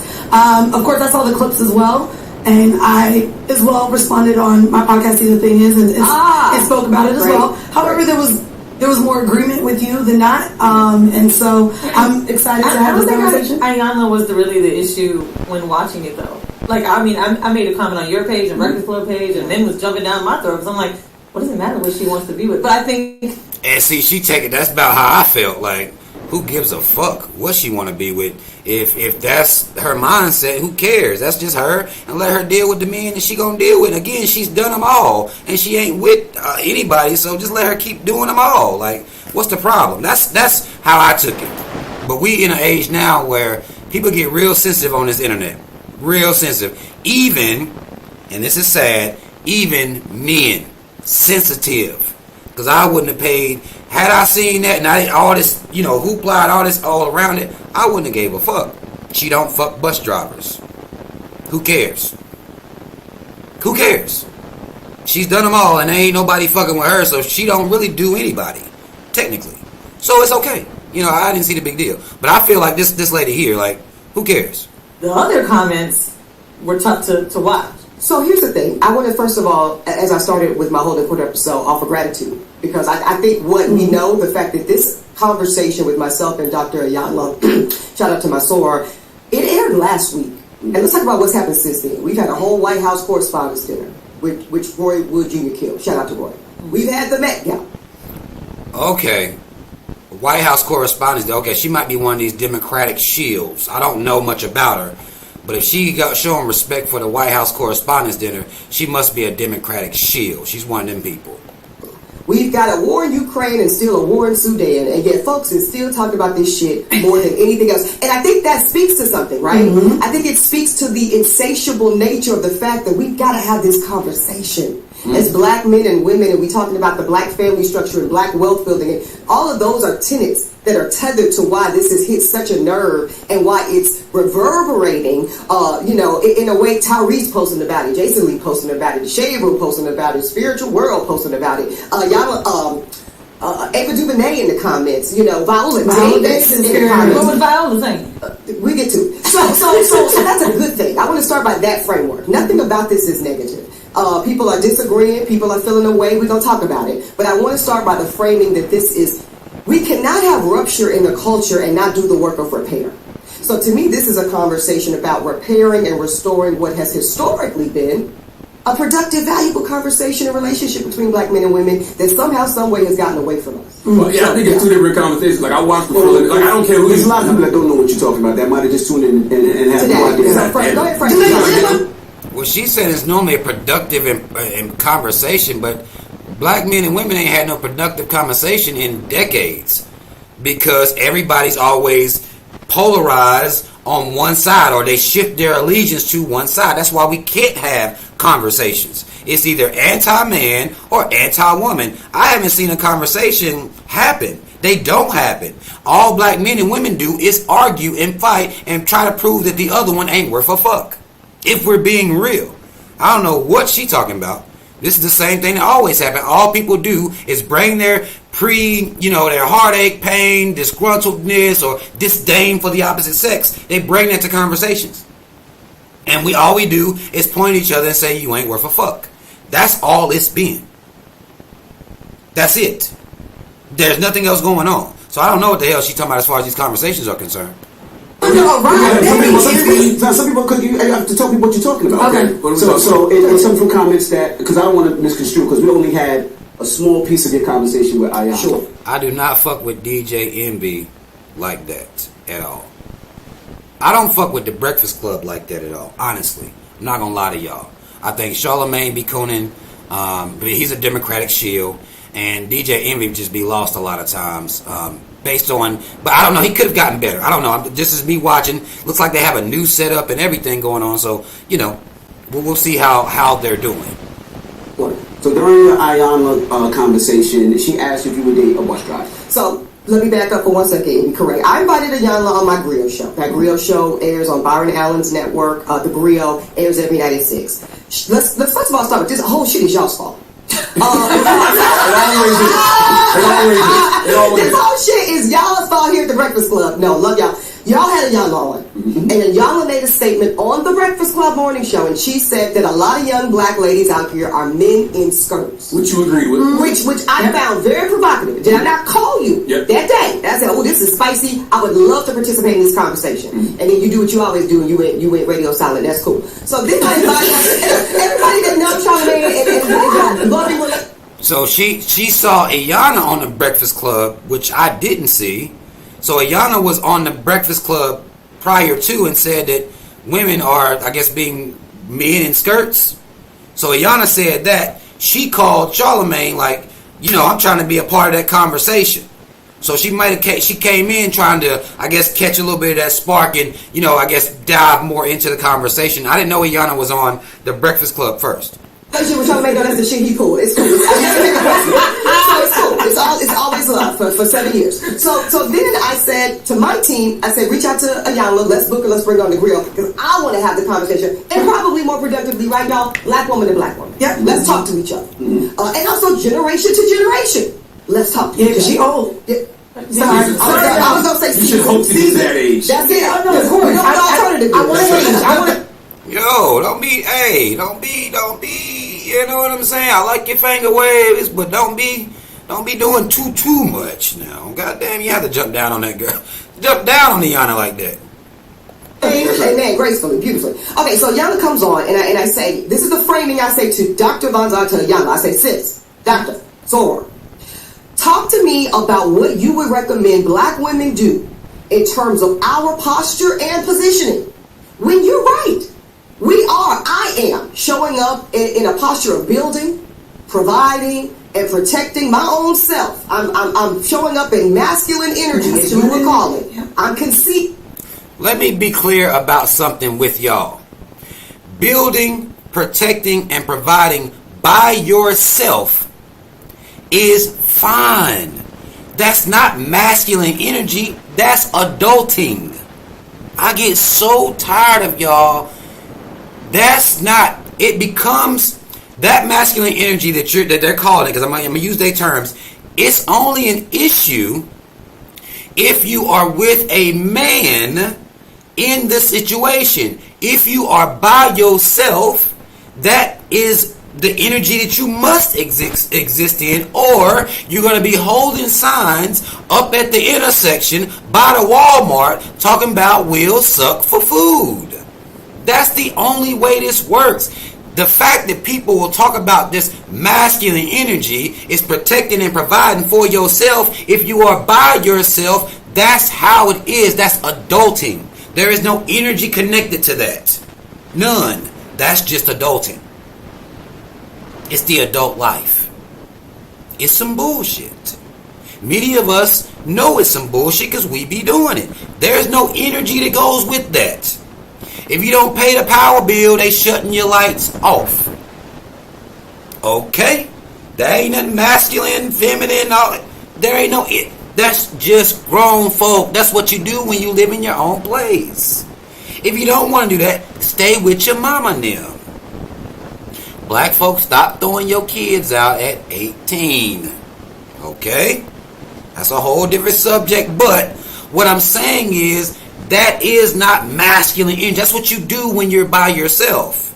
If you are walking down the street, let's say you are leaving let's say she has an office job, she's a lawyer, she's leaving the office to go to her car. At that moment, when she's going to her car, the job of protecting her is hers alone. That's not masculine. That is anybody who is alone. They must protect themselves to get from point A to point B. If somebody jumps out the bush and she pulls out the taser, mace, or the heat, I prefer y'all women get you some heat.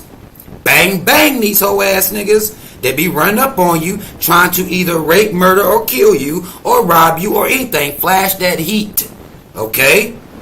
Flash the heat. But it is the job of any adult person, to make it from one point to another point safely. That's not basking in masculine energy. That's you protecting yourself. There's nothing connected to that. We be overcomplicating some of this shit. Now, if you're with a man, then you're supposed to pull some of that shit back. If you with a man and you can't pull it back, then that's not the man for you. This stuff easy. Y'all make it hard. Y'all do books, podcasts. We done made this shit so complicated. So complicated. If you not with a man, that's the energy you're supposed to be in. Whatever you want to call it, it is what it is. You got to protect yourself. Let's continue. Eating your point. But tell me how you would guide me to not do so when, I'll be honest, I don't really feel like I can trust that if I don't do it, that there's going to be adequate, keyword there, adequate provision and protection if I don't do it. Now, that is a key word. She said adequate. The word adequate is the same as, in my opinion, or based on my perception. Adequate is a personal thing. Something may be adequate to me, it's not adequate to you. That's a personalized word. Okay? That's just what it is. Adequate to her may be different than adequate to somebody else. It is what it is. Adequate. She says not adequate. Now, I don't know what adequate is to her. According to the lie she just told in that last clip, it's ownership. That's adequate. That's all that matters. Just the ownership aspect. Okay? But I don't know what adequate is to her, but she used the right word, and that's the word that y'all need to start using, because it's up to you to determine what you need and what you want in a person and what that looks like. And whether or not the shit is real or fake, or you have some unrealistic expectations, because a lot of us do that. Both men and women do that. These unrealistic expectations we have sometimes. How you would guide me to not do so when, I'll be honest, I don't really feel like I can trust that if I don't do it, that there's going to be adequate, keyword there, adequate is a key word, provision and protection if I don't do it. But you didn't. That's how you said it. That's exactly how I said it, right? And she said, "Beloved, would you date a bus driver?" Wait, now hold on now, Ebony, you're lying. That's not what you said. And the girl with the finger waves that just disrespected Iyanla, calling her old, I'm not gonna let y'all do that. You lying. We just watched it together. You ain't give that spiel. What you did was bring up protection. You said they don't have the right tools to adequately provide and protect. You made it about money. You brought up degrees, entrepreneurship. These are things that you brought up. You didn't just say that. And then Iyanla hit you with the bus comment from left field. It had a framework to it. She was trying to prove a point about the word you use, adequate. What is that? Are you just talking about money? That's why Iyanla said that's the wrong way to look at it. It ain't just about money. Iyanla started talking about character. We just watched her do it. Why are you sitting here lying? Why is the big girl with the finger waves sitting there lying with you? That's a lie. Early. So I don't know how this goes, but that's an early lie that she's telling on Iyanla. And yeah, I think she played her too with the beloved comment. She trying to play Iyanla after she gonna call her a soror, and now you trying to play her on that Greek sorority bullshit anyway. Something wrong with you anyway, if you ask me. I won't even get into it, but something wrong with all y'all Greeks, if you ask me. But you trying to play Iyanla, lying on her like that. That's not what you said. To be honest, I don't really feel like I can trust that if I don't do it, that there's going to be adequate, keyword there, adequate provision and protection if I don't do it. And that's how you said it. That's exactly how I said it, right? And she said, "Beloved, would you date a bus driver?" and then the clip goes. And then I did stare into the abyss because I wasn't really sure where we were going. But okay, because she is an elder and she's also my soror in the deference, if you know, you know, I'm going to go with you. Mm-hmm. So I honestly answered. Nah, she playing Iyanna, yo. Like, she playing Iyanna's face, yo. She playing. Y'all in that moment. If he owned the bus, and that's what I said, Envy, but what people heard based on the comments, that I said bus drivers weren't shit. People heard that I said that bus drivers broke, don't make no money, ain't got no benefits, and that they were beneath me. That somehow was the interpretation of me saying that I will date a bus owner. Now let me tell you what I actually said, and this is what the whole Holding Court shit was about. Go check that out right now where you get your podcast, Holding Court with Ebony K Williams featuring Dustin Ross. I said to Holding Court, y'all, let me tell you why ownership is it for me. It's not about salary. Y'all made it about salary. Y'all started debating $125 a year versus $160 a year versus $200 a year. Well, you did quote stats before you went into the thing with Iyanna. Thank you. Women earn. Thank you, Charlamagne. I'm waiting. I'm sitting here like, ain't nobody, like, she said, she brought all that stuff up. Charlamagne said that. Like, yo, you the one brought all the stats up based on money. You said all that stuff. More money than men. And I talked about black women buying more homes. We buy homes at you didn't say nothing about women. You didn't say nothing about homes. Like, what? Hold on, yo, because I don't know. She didn't say anything about homes. She said black women own businesses, graduating or getting degrees more than black men. What is she talking about homes? You didn't say that. I buy 20% of the market share of new real estate on the market. I know because I just closed last summer and it was a shit show in underwriting. That's another thing. I think that now, mind you, I think that's a beautiful thing. I would need to have that juxtaposed next to the fact that black women leading the league and getting evicted out of their home. So how, and that's not something that I brag about. Some of these hoe ass niggas use it as a bragging point. I'm using it to try to understand when she's saying that black women are owning more homes. They're buying up the market share at 20% rate. Okay, black women also being evicted at first in the league. They lead in the league in evictions. So these two things existing in the same space is the reason you need to question statistics.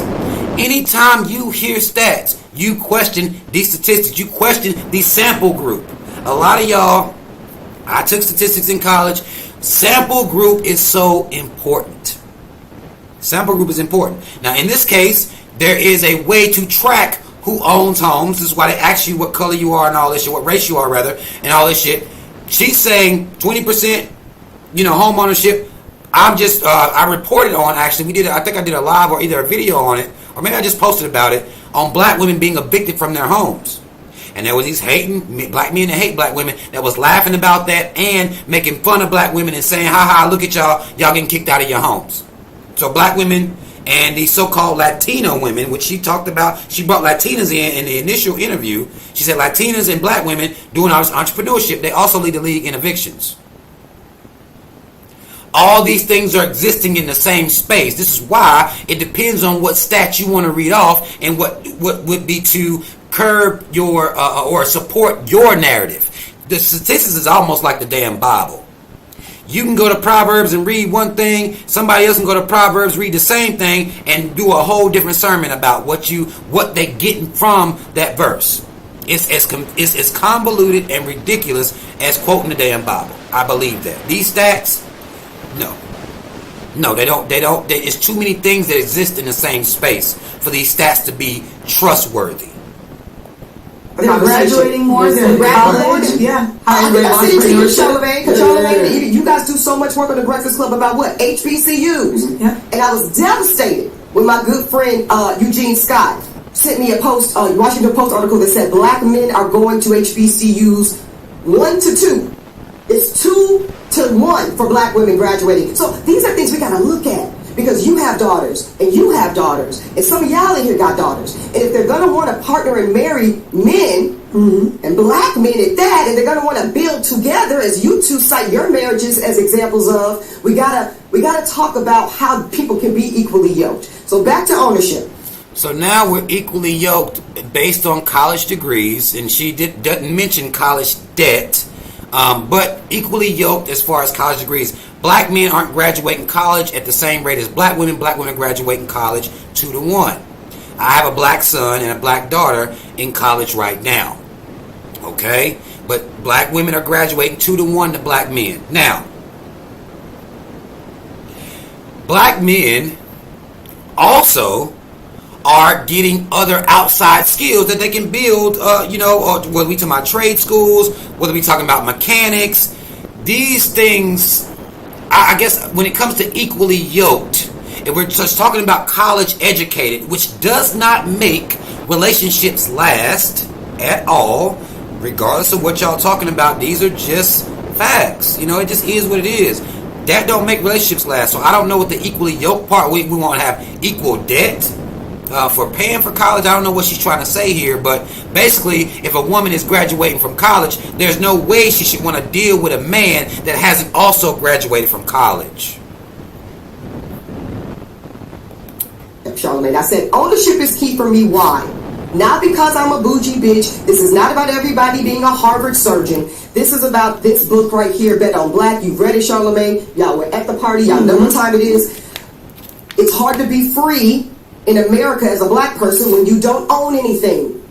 And I mean that with my fiber and my being. And I'm going to prove it to you. My grandfather, Kerry James Williams, had a 4th grade education in Mount Pelew. Hold on, I'm going to go back a little bit because I can agree with her as she talks about ownership, but I don't know about freedom via ownership, because ownership still means you're paying federal, or you still have to pay taxes to the government. So this idea of freedom through ownership falls on its face because you still got to pay them taxes. Matter of fact, they may come audit your shit. So we have to be honest about what entrepreneurship is. And I think that there's a dishonest conversation that happens around entrepreneurship. It's just big ticket to freedom. Now, you make your own hours. You make your own hours. You go on vacation. You don't have to put in sick days. So I understand it from that aspect. But black people being freed through that, that's tough. And it shows me she doesn't understand white supremacy. She don't get it. Uh-oh, what happened? Oh, no, what happened? Oh, what happened? Hold on, y'all. Hold on, y'all said YouTube shut it down. Hold on. Are we good? Y'all let me know. Y'all let me know if we good, because I don't know, like... Okay.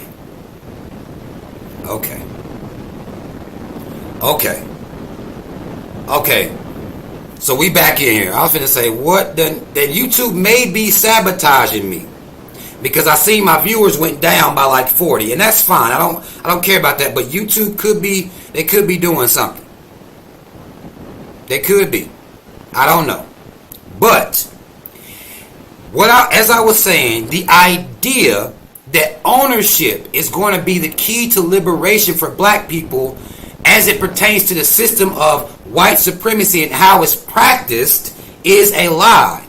What black ownership can do, though, is allow you to employ your own people, set your own hours, set your own vacation, benefits, and things like that. You are still beholden to the IRS. Ask any one of these motherfuckers that's going to prison full blown for tax evasion. Even if you rich, you cannot avoid, you're not free. That's the wrong idea to push unless you frame it into what ways you're free. You still got to work your ass off to make that business run. Okay?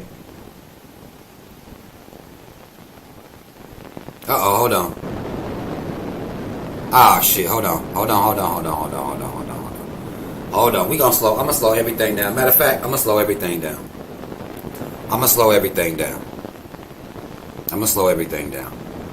Because y'all saying they shutting me down.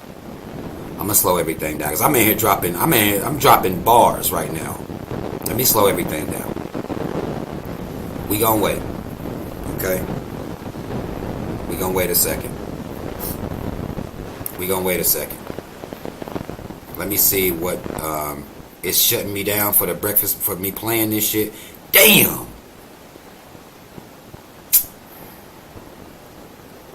See, what's going to happen now? Okay. Now what I'm going to have to do.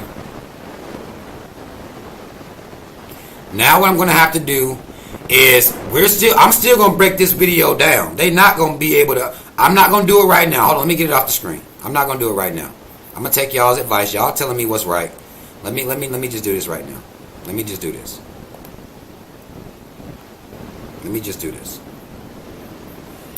Let me make my final point about entrepreneurship and how people are lying about it. But what I'm going to do then is I'm going to have to end up doing this on Patreon. That's what's going to have to happen. And it's already 10, so I'm not going to try to start it up tonight, but I'm going to do this on Patreon. I'm just going to come in. I probably won't even be on camera for that, but I'm going to come in. We're going to do this shit because it has to be done. It has to be done. That's what I'm saying. Hold on, I'm just going to kick it with y'all for a minute. Let me make this point about entrepreneurship and black folk real quick. Okay, I'm going to do that first. When you're listening to black people talk about entrepreneurship being a key to freedom, what they are leaving off is what type of freedom. What that means, what that looks like, and that's not freedom from white supremacy. That's not that. Okay? It gives you freedom to make more choices about what you do at work, at best. Understand that. And if every single black person right now becomes an entrepreneur, who in the fuck is doing the work? Who you hiring? It's not a workable business model anyway. Because of how hard it is for black people to get business loan. Now, I'm not knocking entrepreneurs. Understand that. I know entrepreneurs. I know entrepreneurs. I talk to entrepreneurs, so I know the good and the bad of entrepreneurship. But understand, making payroll, paying taxes. Now you got employees filing those, getting those people their W-2s. Now you're dealing with employees have rights as you as an employer. These are things that the federal government mandates and controls. You are not free because you're an entrepreneur. That's not real. That's just not real. Not trying to tell you not to be an entrepreneur. I want you to understand that a lot of these people don't be telling the truth about entrepreneurship. They make it seem like you start your own business and you just take off and you go, everything's good, you free. That's not real. Because you still operating in the system of capitalism. That's what you're doing. You're still operating in a system. So, as great as entrepreneurship can be, and it is, I'm not saying it's not, it is, but you're not free that way. You don't get free from white supremacy because you got a business. That doesn't free you in any type of way, other than you make your own hours and go on vacation to Jamaica or whatever, Dubai, wherever you want to go. You go when you get ready. You're free that way. You don't need to take sick days. But now, if you are an entrepreneur and you don't have any employees, your sick days cost you money. They cost your business money. And if you got to make payroll or something like that, so understand what that is. That's just, I mean, for us to be continuing to sit here and use entrepreneurship, and particularly when they're not telling you where you get the capital from to start a lot of these businesses. And shout out to my entrepreneurs that start businesses off little or nothing, just jumping out there on the strength. Just tired of working at that job, want to start going into business for yourself. Mad love to you. But we have to be realistic about what that is. Okay? Now, if you're not subscribed to my Patreon, now normally I don't post on there, but this, now that I'm going to do more of these reactions because people do say they like seeing me react to things. So, because I am fair, so, I call shit down the line. So, if you want to see those type videos, we're going to use Patreon for that. I'm going to give Patreon some purpose now. Because we going to do this. If I can get off work in time enough tomorrow, we'll do it tomorrow when I get off. But we going to break this video down because I done caught her in several lies already. It's out of control. It's out of control. She doing a lot of lying. Okay? She doing a lot of lying. And if she just want a man to own a bus, That's it. Doesn't matter whether he's in profit, in the red, or whatever it is. She talking about ownership, entrepreneurship in a way to uplift black people. No, we gotta be fair. We gotta have a real conversation, because we don't hardly ever have them around this type of subject matter. Now I'm gonna look at y'all's comments. Y'all have any questions for me? Have you enjoyed the stream so far? If you have, hit the like button for me. We had a couple technical difficulties at the beginning, but we got through them quickly.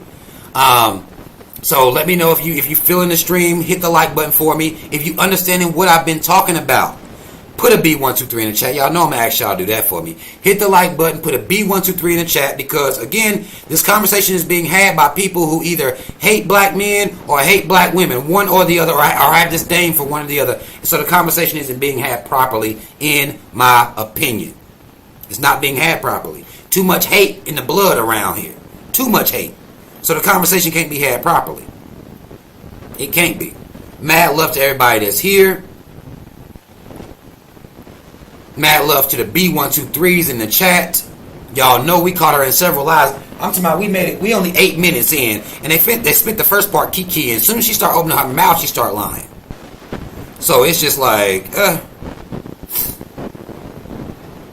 okay, but we gonna get it in, most definitely. Most definitely.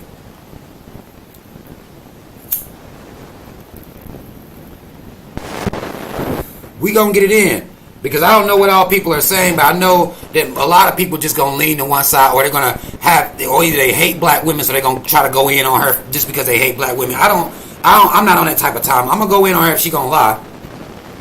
I am. I'm gonna go in on her if she gonna lie.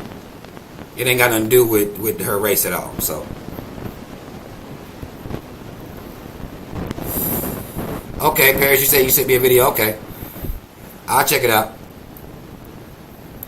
I will check that out, Paris. Miseducated says that, and I'll start putting y'all's comments up here. Says that her response was rooted in capitalism and classism, two of the things that I hate. I cannot stand the concepts of either one, and I can't stand what it's done to black people at all. How we treat each other based on this. Why a bus driver wouldn't be good enough. That doesn't bother me. That's their opinion. But there are some people who will shame certain professions. That bothers me as a black man. As a black person, that bothers me.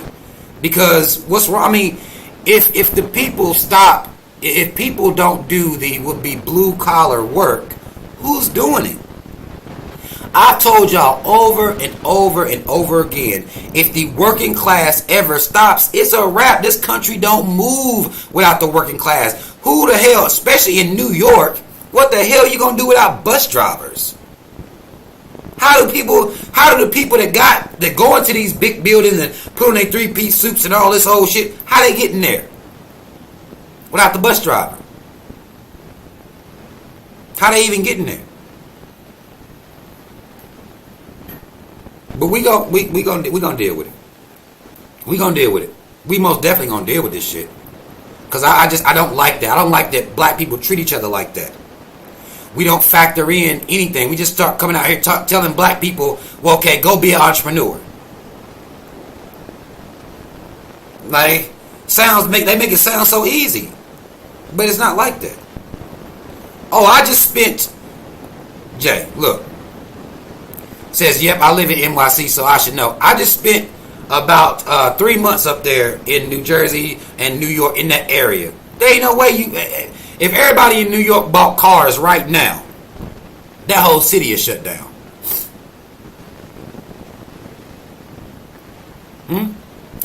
That whole place will shut down if everybody go buy cars right now. It ain't enough road up there for all the people that's in New York.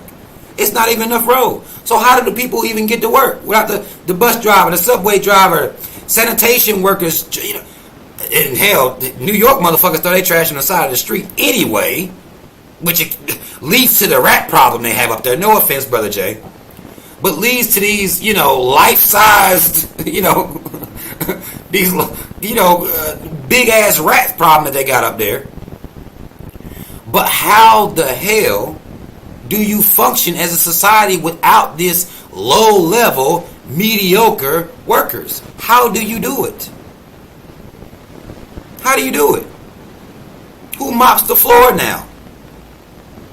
Who does it? Who vacuums these office buildings, cleans the windows? Who does this stuff?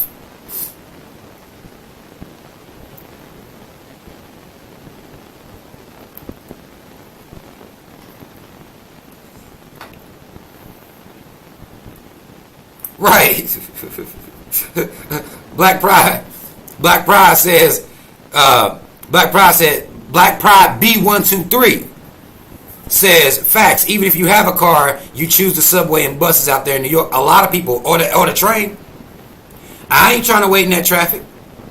That's what they'll say. I had to drive up there. I was driving trucks. So I had to cross that damn George Washington Bridge back and forth. And it don't matter when you hit it, it's way too many people. That you're not moving through clean. You might get away with it at 3 o'clock in the morning. Maybe. You're not getting through there clean. Even if you got a car. Motherfucker, I ain't doing it. I'm going to jump on that damn, I'm going to jump right on that motherfucking subway train. I'm not doing it. People in New York don't even want to do it. You see a lot of bikes. Like, come on, yo. We gotta be real, yo. Fuck you says people don't want to admit, but all jobs are needed to make this whole shit work. Exactly, bro. And I'm gonna tell you what showed everybody this so-called pandemic. It showed you who was essential. Was it the motherfuckers that's sitting on here doing interviews on the screen? That kept people entertained. They were sitting in the house, but the essential workers was in the streets. In the streets. Yeah. That's what showed people. The essential workers was in the street still rolling. I was on the road doing the whole thing. I didn't get no days off. None. We didn't need LeBron them. We didn't need Charlemagne them. None of them. It was people moving goods and services to different states. That's who was essential. The people that was on the front lines, your nurses, doctors, RN, firefighters and shit like that, they were still in the streets. Ma'am, where were you? But, you know, I'm gonna wait. I'm gonna wait. I ain't gonna do it. Because I don't know. I'm gonna wait till we break this thing down on Patreon. If you're not subscribed to my Patreon, come on over there. You know, come fuck with me over there. It's not no top dollar. I don't have tiers and all that. It's like $5 a month or some shit like that. But that's where apparently if they're gonna be doing my videos like this, that's what we gonna be. There's a link to join my Patreon in the description box. So come on over there and fuck with me. Y'all know I'm gonna keep it all the way real, and we're gonna do it from a B123 perspective. But that's apparently where I will do my reactions on these if it's not a safe space out loud on YouTube like that. Real shit. Marcus Cyrus says no one. Food, grocery, gas, janitor, maintenance, construction in the streets, man. In the streets. You learned who essential was. Y'all forgot. It wasn't her. But I ain't gonna. You know what? I'ma chill. Don't tell them. Leticia. Don't tell them. Drivers make money. They do. I ain't never drove no bus. Now, when I was in truck driving school, it was one dude in there. It was a white man. He was in there and he was trying to get his CDL Class Bs. Because you need your Class Bs to drive a bus. He wasn't doing trucks, but you still gotta go, go to school to get your Class Bs. Class A's is what you're gonna use to drive the, what they call big rigs or tractor trailers and things like that. That's what you need to do that. There it is. Put it out there. Come on, join me on Patreon. We're going to be getting it in over there. It's tough. Lucky B says, I feel bad for brothers working because I I feel bad for brothers working because to be seen as useless by every woman working a regular 9 to 5 is insane. It is crazy, but Lucky B, it's not every woman. It's a small group. Like, understand me. It's not every woman. It's not most black women that sit around acting like this. Because I'm talking about, you got black women out here doing all types of different types of work. Okay? They're not all lawyers and doctors, even though them getting degrees may suggest that. These call centers are full of black women. Black women make up a lot of the nurses as well. A lot of nurses are black women. Now, you do have to get you some college to do that. Your cashiers at grocery stores, retail, like it's just, and a lot of them, they're not acting like that. They're not thinking like that. They just got, it's these women that sometimes get on this screen and get that microphone. Then what'll be said is that most black women acting like that. They not. It's not in real life. Once you pick your head up out your phone, which we have a hard time doing. Once you do one of these and, just take some time, every once in a while, I think it's good to take in, what's going on in the real world. You will see it. Go places. Black women working all types of different jobs. All types. And they're not sitting around talking about they want a millionaire. Now, or a rich man or whatever. Now, if she's an entrepreneur, she wants an entrepreneur. Because I'm going to tell y'all, this is the second time we've had this conversation. Y'all remember B. Simone? Y'all remember? That was a little while back. B. Simone made a thing where she said she wanted her a man that was an entrepreneur like her. Nothing wrong. I didn't see nothing wrong when B. Simone said it. She couldn't deal with a man that worked a 9 to 5 like that. And you'll see some women that say they don't want a man that work a 9 to 5. I've seen women say they want scammers, gangsters, drug dealers. Those are those women. That's those women. And that's okay for them to have that opinion. That's okay for them to have that preference. That doesn't mean that equals all or even most black women. It doesn't. It really does. Exactly. Fuck you say. It's the internet. Killing people. Killing people.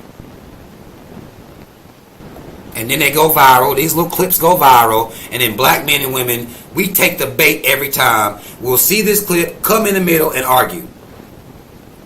We do it every time. That's why I look at both black men and women and say, y'all coons. That's what I do. That's what I do. That's what I bring to the game. That's what I bring to the game. Shit. Paris said, it seems like don't nobody want to work no more. Motherfuckers don't want to be underpaid. That's the problem. A lot of people, it's not about the work. It's about you being underpaid for your time. It's about you having to work 5 jobs to make ends meet. That's what it's really about. I don't think people just don't want to work. Now, you'll see, now, the pandemic showed this too. People didn't go back to a lot of these jobs that wasn't making no money. They didn't want to pay people. People are tired of having to struggle while working. Do you know how crazy that is? You are working your ass off. And you still struggling. People tired of that. Not the work itself. Not the work itself. Because, of course, work is some bullshit. But you're able to stomach it better. It goes down better if when you get your check, you understand why you did it. Because you can take care of your responsibilities and have you some money left over to be able to enjoy a little bit of it too. To me, that would be working a livable wage. A lot of these corporations don't pay people right when it comes down to food chain. Now, of course, the CEOs and all these motherfuckers, they gonna make their bread. This is how capitalism works. But the workers, though, the workers ain't they not getting paid like they should, man. That's the part that bothers people, is getting that check and being like, what the fuck? You got Social Security coming out, taxes coming out, all this shit coming out. Let you work overtime, even more coming out. They'll tax your overtime. Like it's a mind fuck. It really is. they tax your overtime even more. Like, it's ridiculous how they be out here acting. That's what people don't want to deal with if we being real about it. Like, it's ridiculous how they be out here acting for real. That's what people fed up with. And then they may go into entrepreneurship, but what a lot of them learn is, well, that shit ain't easy at all. That ain't it either. Now I gotta spend, years in the red before I can even start turning a profit. That's what it takes. That's the sacrifice it takes. That when people tell you just go start your own business, they don't want to add all this shit in. Do you have 3 to 5 years to be in the negative? To make negative income? Do you have that type of time? Because you need to have that type of time. You don't come out here and go start a business, Gucci. You just draped in Gucci after that next week. It don't work like that, for real. And we're talking about black businesses. So generally speaking, black people support black businesses. The caves don't fuck with black businesses like that. The Asian caves don't fuck with black businesses like that. These so-called Hispanic caves, they don't fuck with black businesses. So now you get you a business going and you're relying completely and solely on black people to support your business if you black. Because other races of people will have everybody patronizing their business. This is why I told y'all there's no way I could just quit my training where I got certified for it, my CDLs, quit driving trucks, and sit here and rely on black people to support me through YouTube. I don't trust it. I do not trust that. Mad love to you. Me. I love you back. You can believe that? Me. You can believe that? You love me? I love you back. You can believe that. Mad love to you.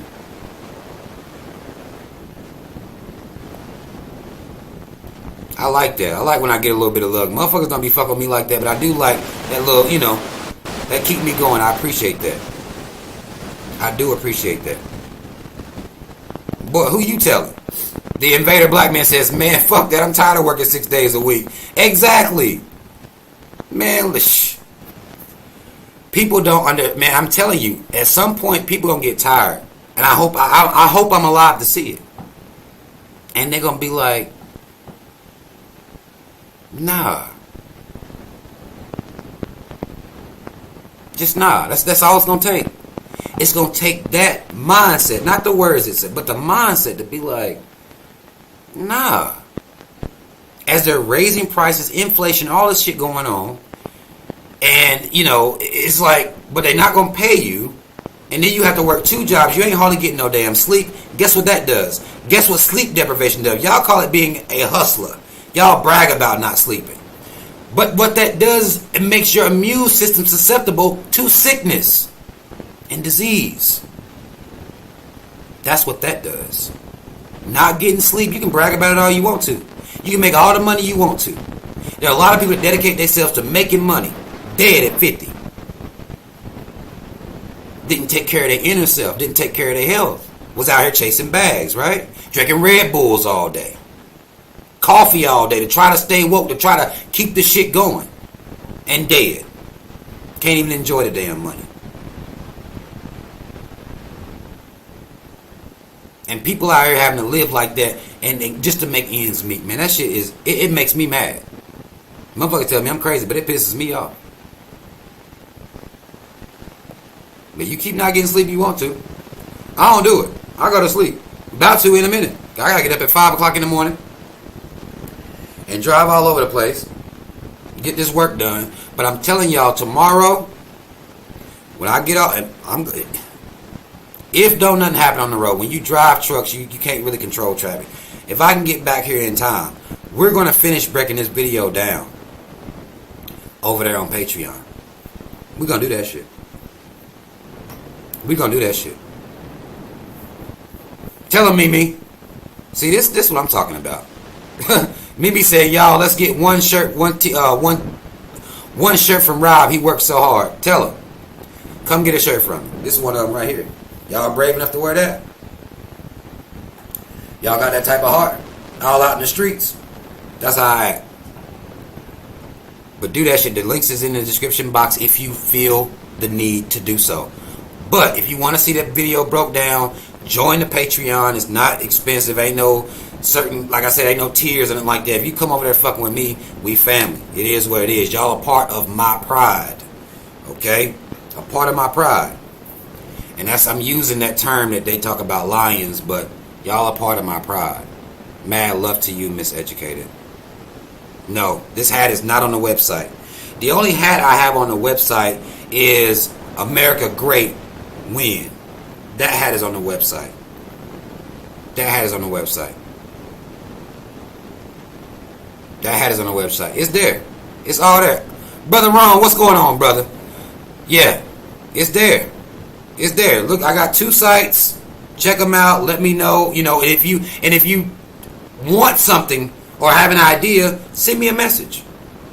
People have done that. They send me a message like, yeah, man, I like this, but, you know, can you tweak this right here, do that? I'll do something. I'm not going to go just be going crazy with this shit like that. Because, again, I work, you know, when you're a truck driver, you pulling 14-hour days. That's, generally speaking, that's what happens. You working 14 hours. So, you know, it's all in there. It's all in there.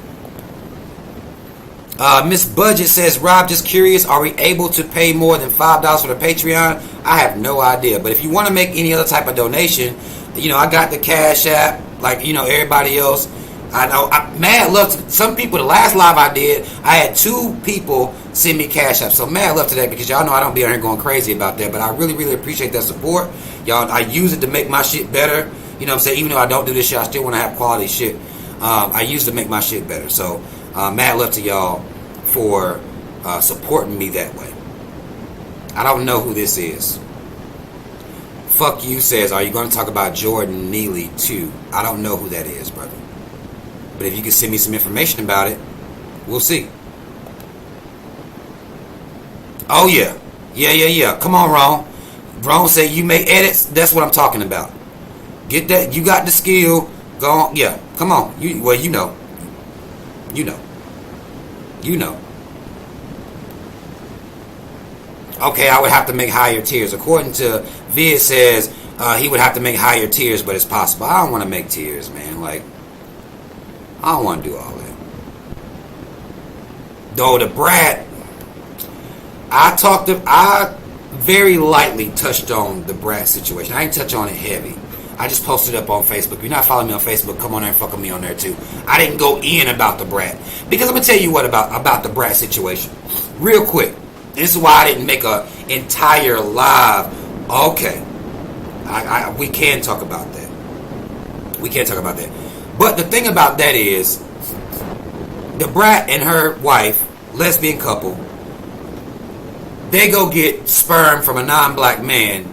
That's still their choice. Like, here's what black people gotta do. Here's what we gotta do.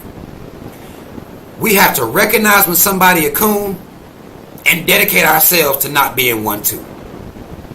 We can't be all up in arms. Like, we can't continue to be all up in arms and mad about this shit. Because we understand, at least here, if you following me, you understand 99% of black people are self-hating, white-worshipping, cave validation seeking coons. Okay? That's not me just saying that for shock value. Like she said, she's a disruptor. I'm not a disruptor. This is an observation.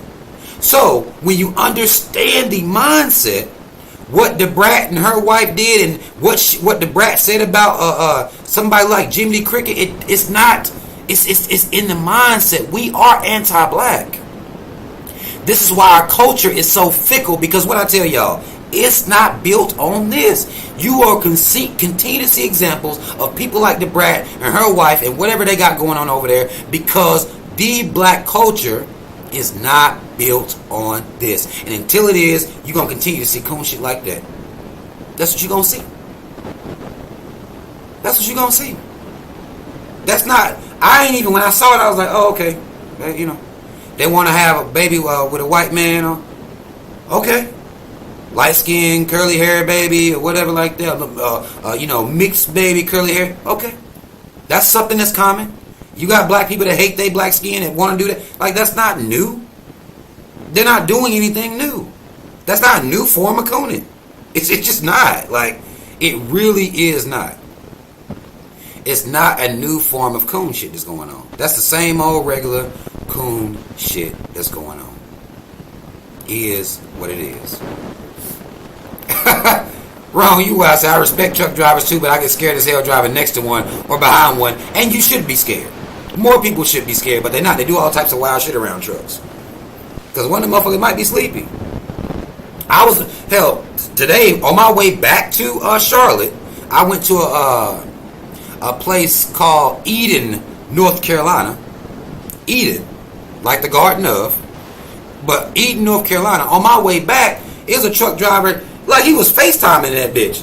He had one of his hands on the wheel, FaceTiming, and veered into my lane. I had to pull the big horn on that bull. Like, what the hell you doing? Because truck drivers, sometimes they don't be paying attention. They just like regular drivers, texting at the same time or doing some other shit. It's the same shit. Same shit. Same margin of error in big ass trucks. Just trucks gonna cause more damage. That's all it is. Motherfuckers be out there sleepy. I done seen truck drivers, they just going off of Red Bull and Monster drinks, and I'm like, y'all, let's go to sleep. I mean, the law won't let you drive more or work more than 14 hours in a day anyway. Go to sleep. Like, because when you crash from them Red Bulls, that cause motherfucker be goddamn in your lane. I'm like, yeah, no.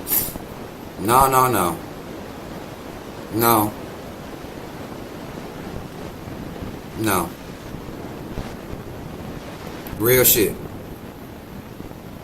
Brother Jay said that whole the brat situation is confusing as fuck. She dresses and acts like a certain demographic of black men, but is the one who got pregnant in a relationship. The other girl, the wife, couldn't get pregnant because she too old. She couldn't carry. Something was going on in her womb. She had a hostile womb. Hostile womb is what she had. And the part that confused me about them is I listened to her listen to what she had to say, talk about that she had all these genetic markers and she was too old. I'm like, you're not the one carrying. What they got to do with the brat? Your genetic markers didn't match the black men that were in the pool. What does that have to do with the brat? What that got to do with anything? It don't have nothing to do with nothing. But we saw, if you directly correlate this, we saw articles coming up where there was a black sperm donor shortage. There was a black sperm shortage. I saw that. Hell, was that towards the end of last year? I saw an article about that. Black sperm shortage. I saw that. I saw it. And I can't act like I didn't see it. Because I did. So them having to struggle to look for a black man to be the donor, I give some credence to because I read that article. But then I look at them as like, y'all got a couple dollars. Y'all could have went places and found if you wanted to seek that out. And I don't know how attractive the guys are that are going up there to beat their dicks in the cups. I really don't know. I don't know. I can't speak to, you know what I'm saying, if they want a guy to look a certain way. I can't speak to that. I don't know nothing about that. I know nothing. I don't know if handsome brothers going up there jacking off. I don't know. I don't know. Okay, Melody said it's her egg. Okay, so the brat used the other woman's egg. I don't know why that was necessary, but again, this is business that's not mine. You know what I'm saying? Like, I ain't trying to. I don't gatekeep people's wombs. I don't gatekeep dudes' dicks like y'all do Nick Cannon, trying to guard his dick and tell him what to do about his dick. I don't do that for men. I'm not doing it for the brat and them. It ain't got nothing to do with me. That's how I feel. It's not a deep conversation. Oh, they doing some cool shit. And I'm able to, it's very common.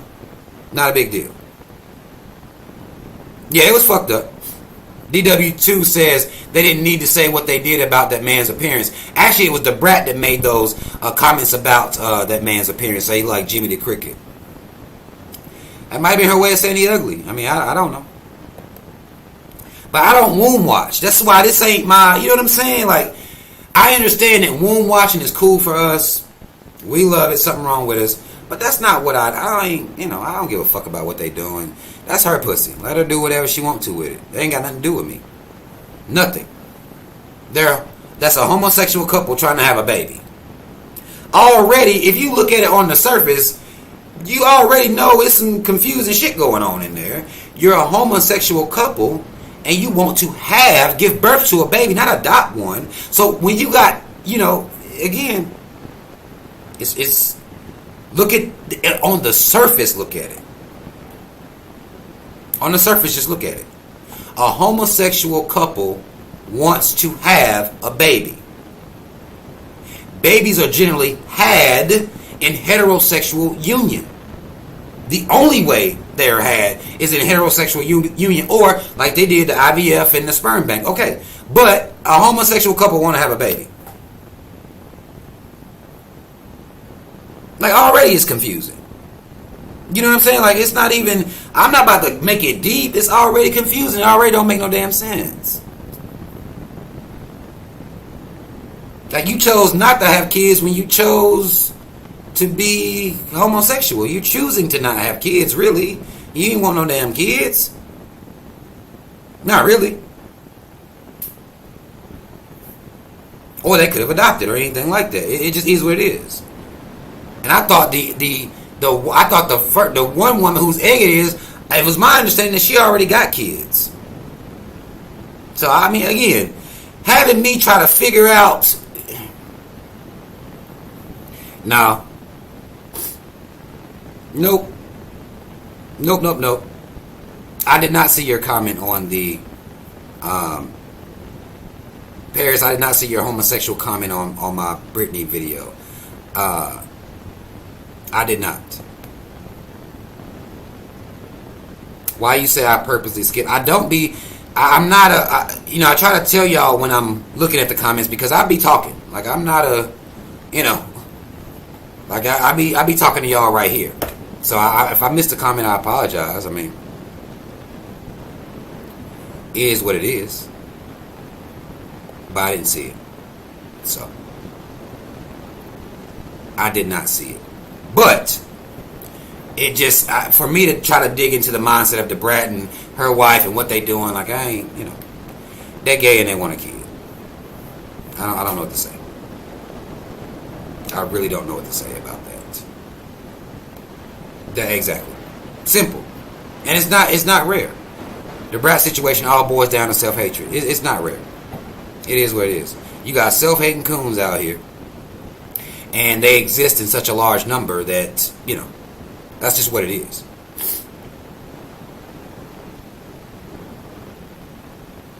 Now, what we can do is recognize that coon behavior and say, well, not me. I ain't doing that. I ain't going out like that. Nah, Tippy, I ain't going to get on the game tonight. It's 10:30 already. I'm going to sleep.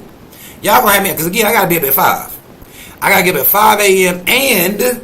to be fair, there's an and not kill people on my way to my destination. I gotta do all that work. Get up, drive this truck, and not kill anybody on the way there. I'm about to go to sleep. I'm about to go to sleep.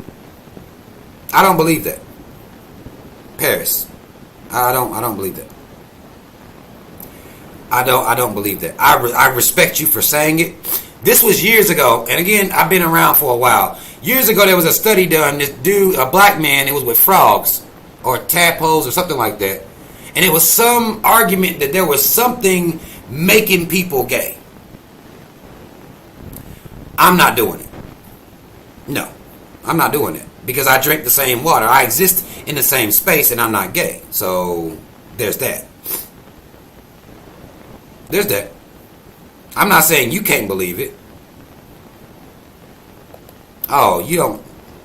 Budgets. Let me tell you something. I promise you don't appreciate me as much as I appreciate you. I promise you that. I can bet money on that. I can bet money on that. I promise I appreciate you more. I promise. Real shit. But I am about to get the fuck out of here. But no, it's you know, I ain't knocking. I'm not. Look, what I will say is I don't put nothing past the government. I don't put nothing past their nefarious nature, their devious nature, their diabolical nature.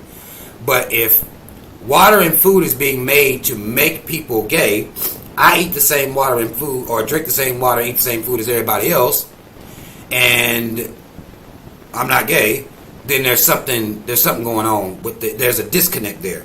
Almost like when people will try to say, well, it's the water and food that makes people be ignorant, that make people be coons. And I'm like, okay, well, again, I exist in the same reality. I drink the same food, or I eat the food and I drink the water with everybody else. And these are decisions. A lot of this stuff is just about making decisions. A lot of it is.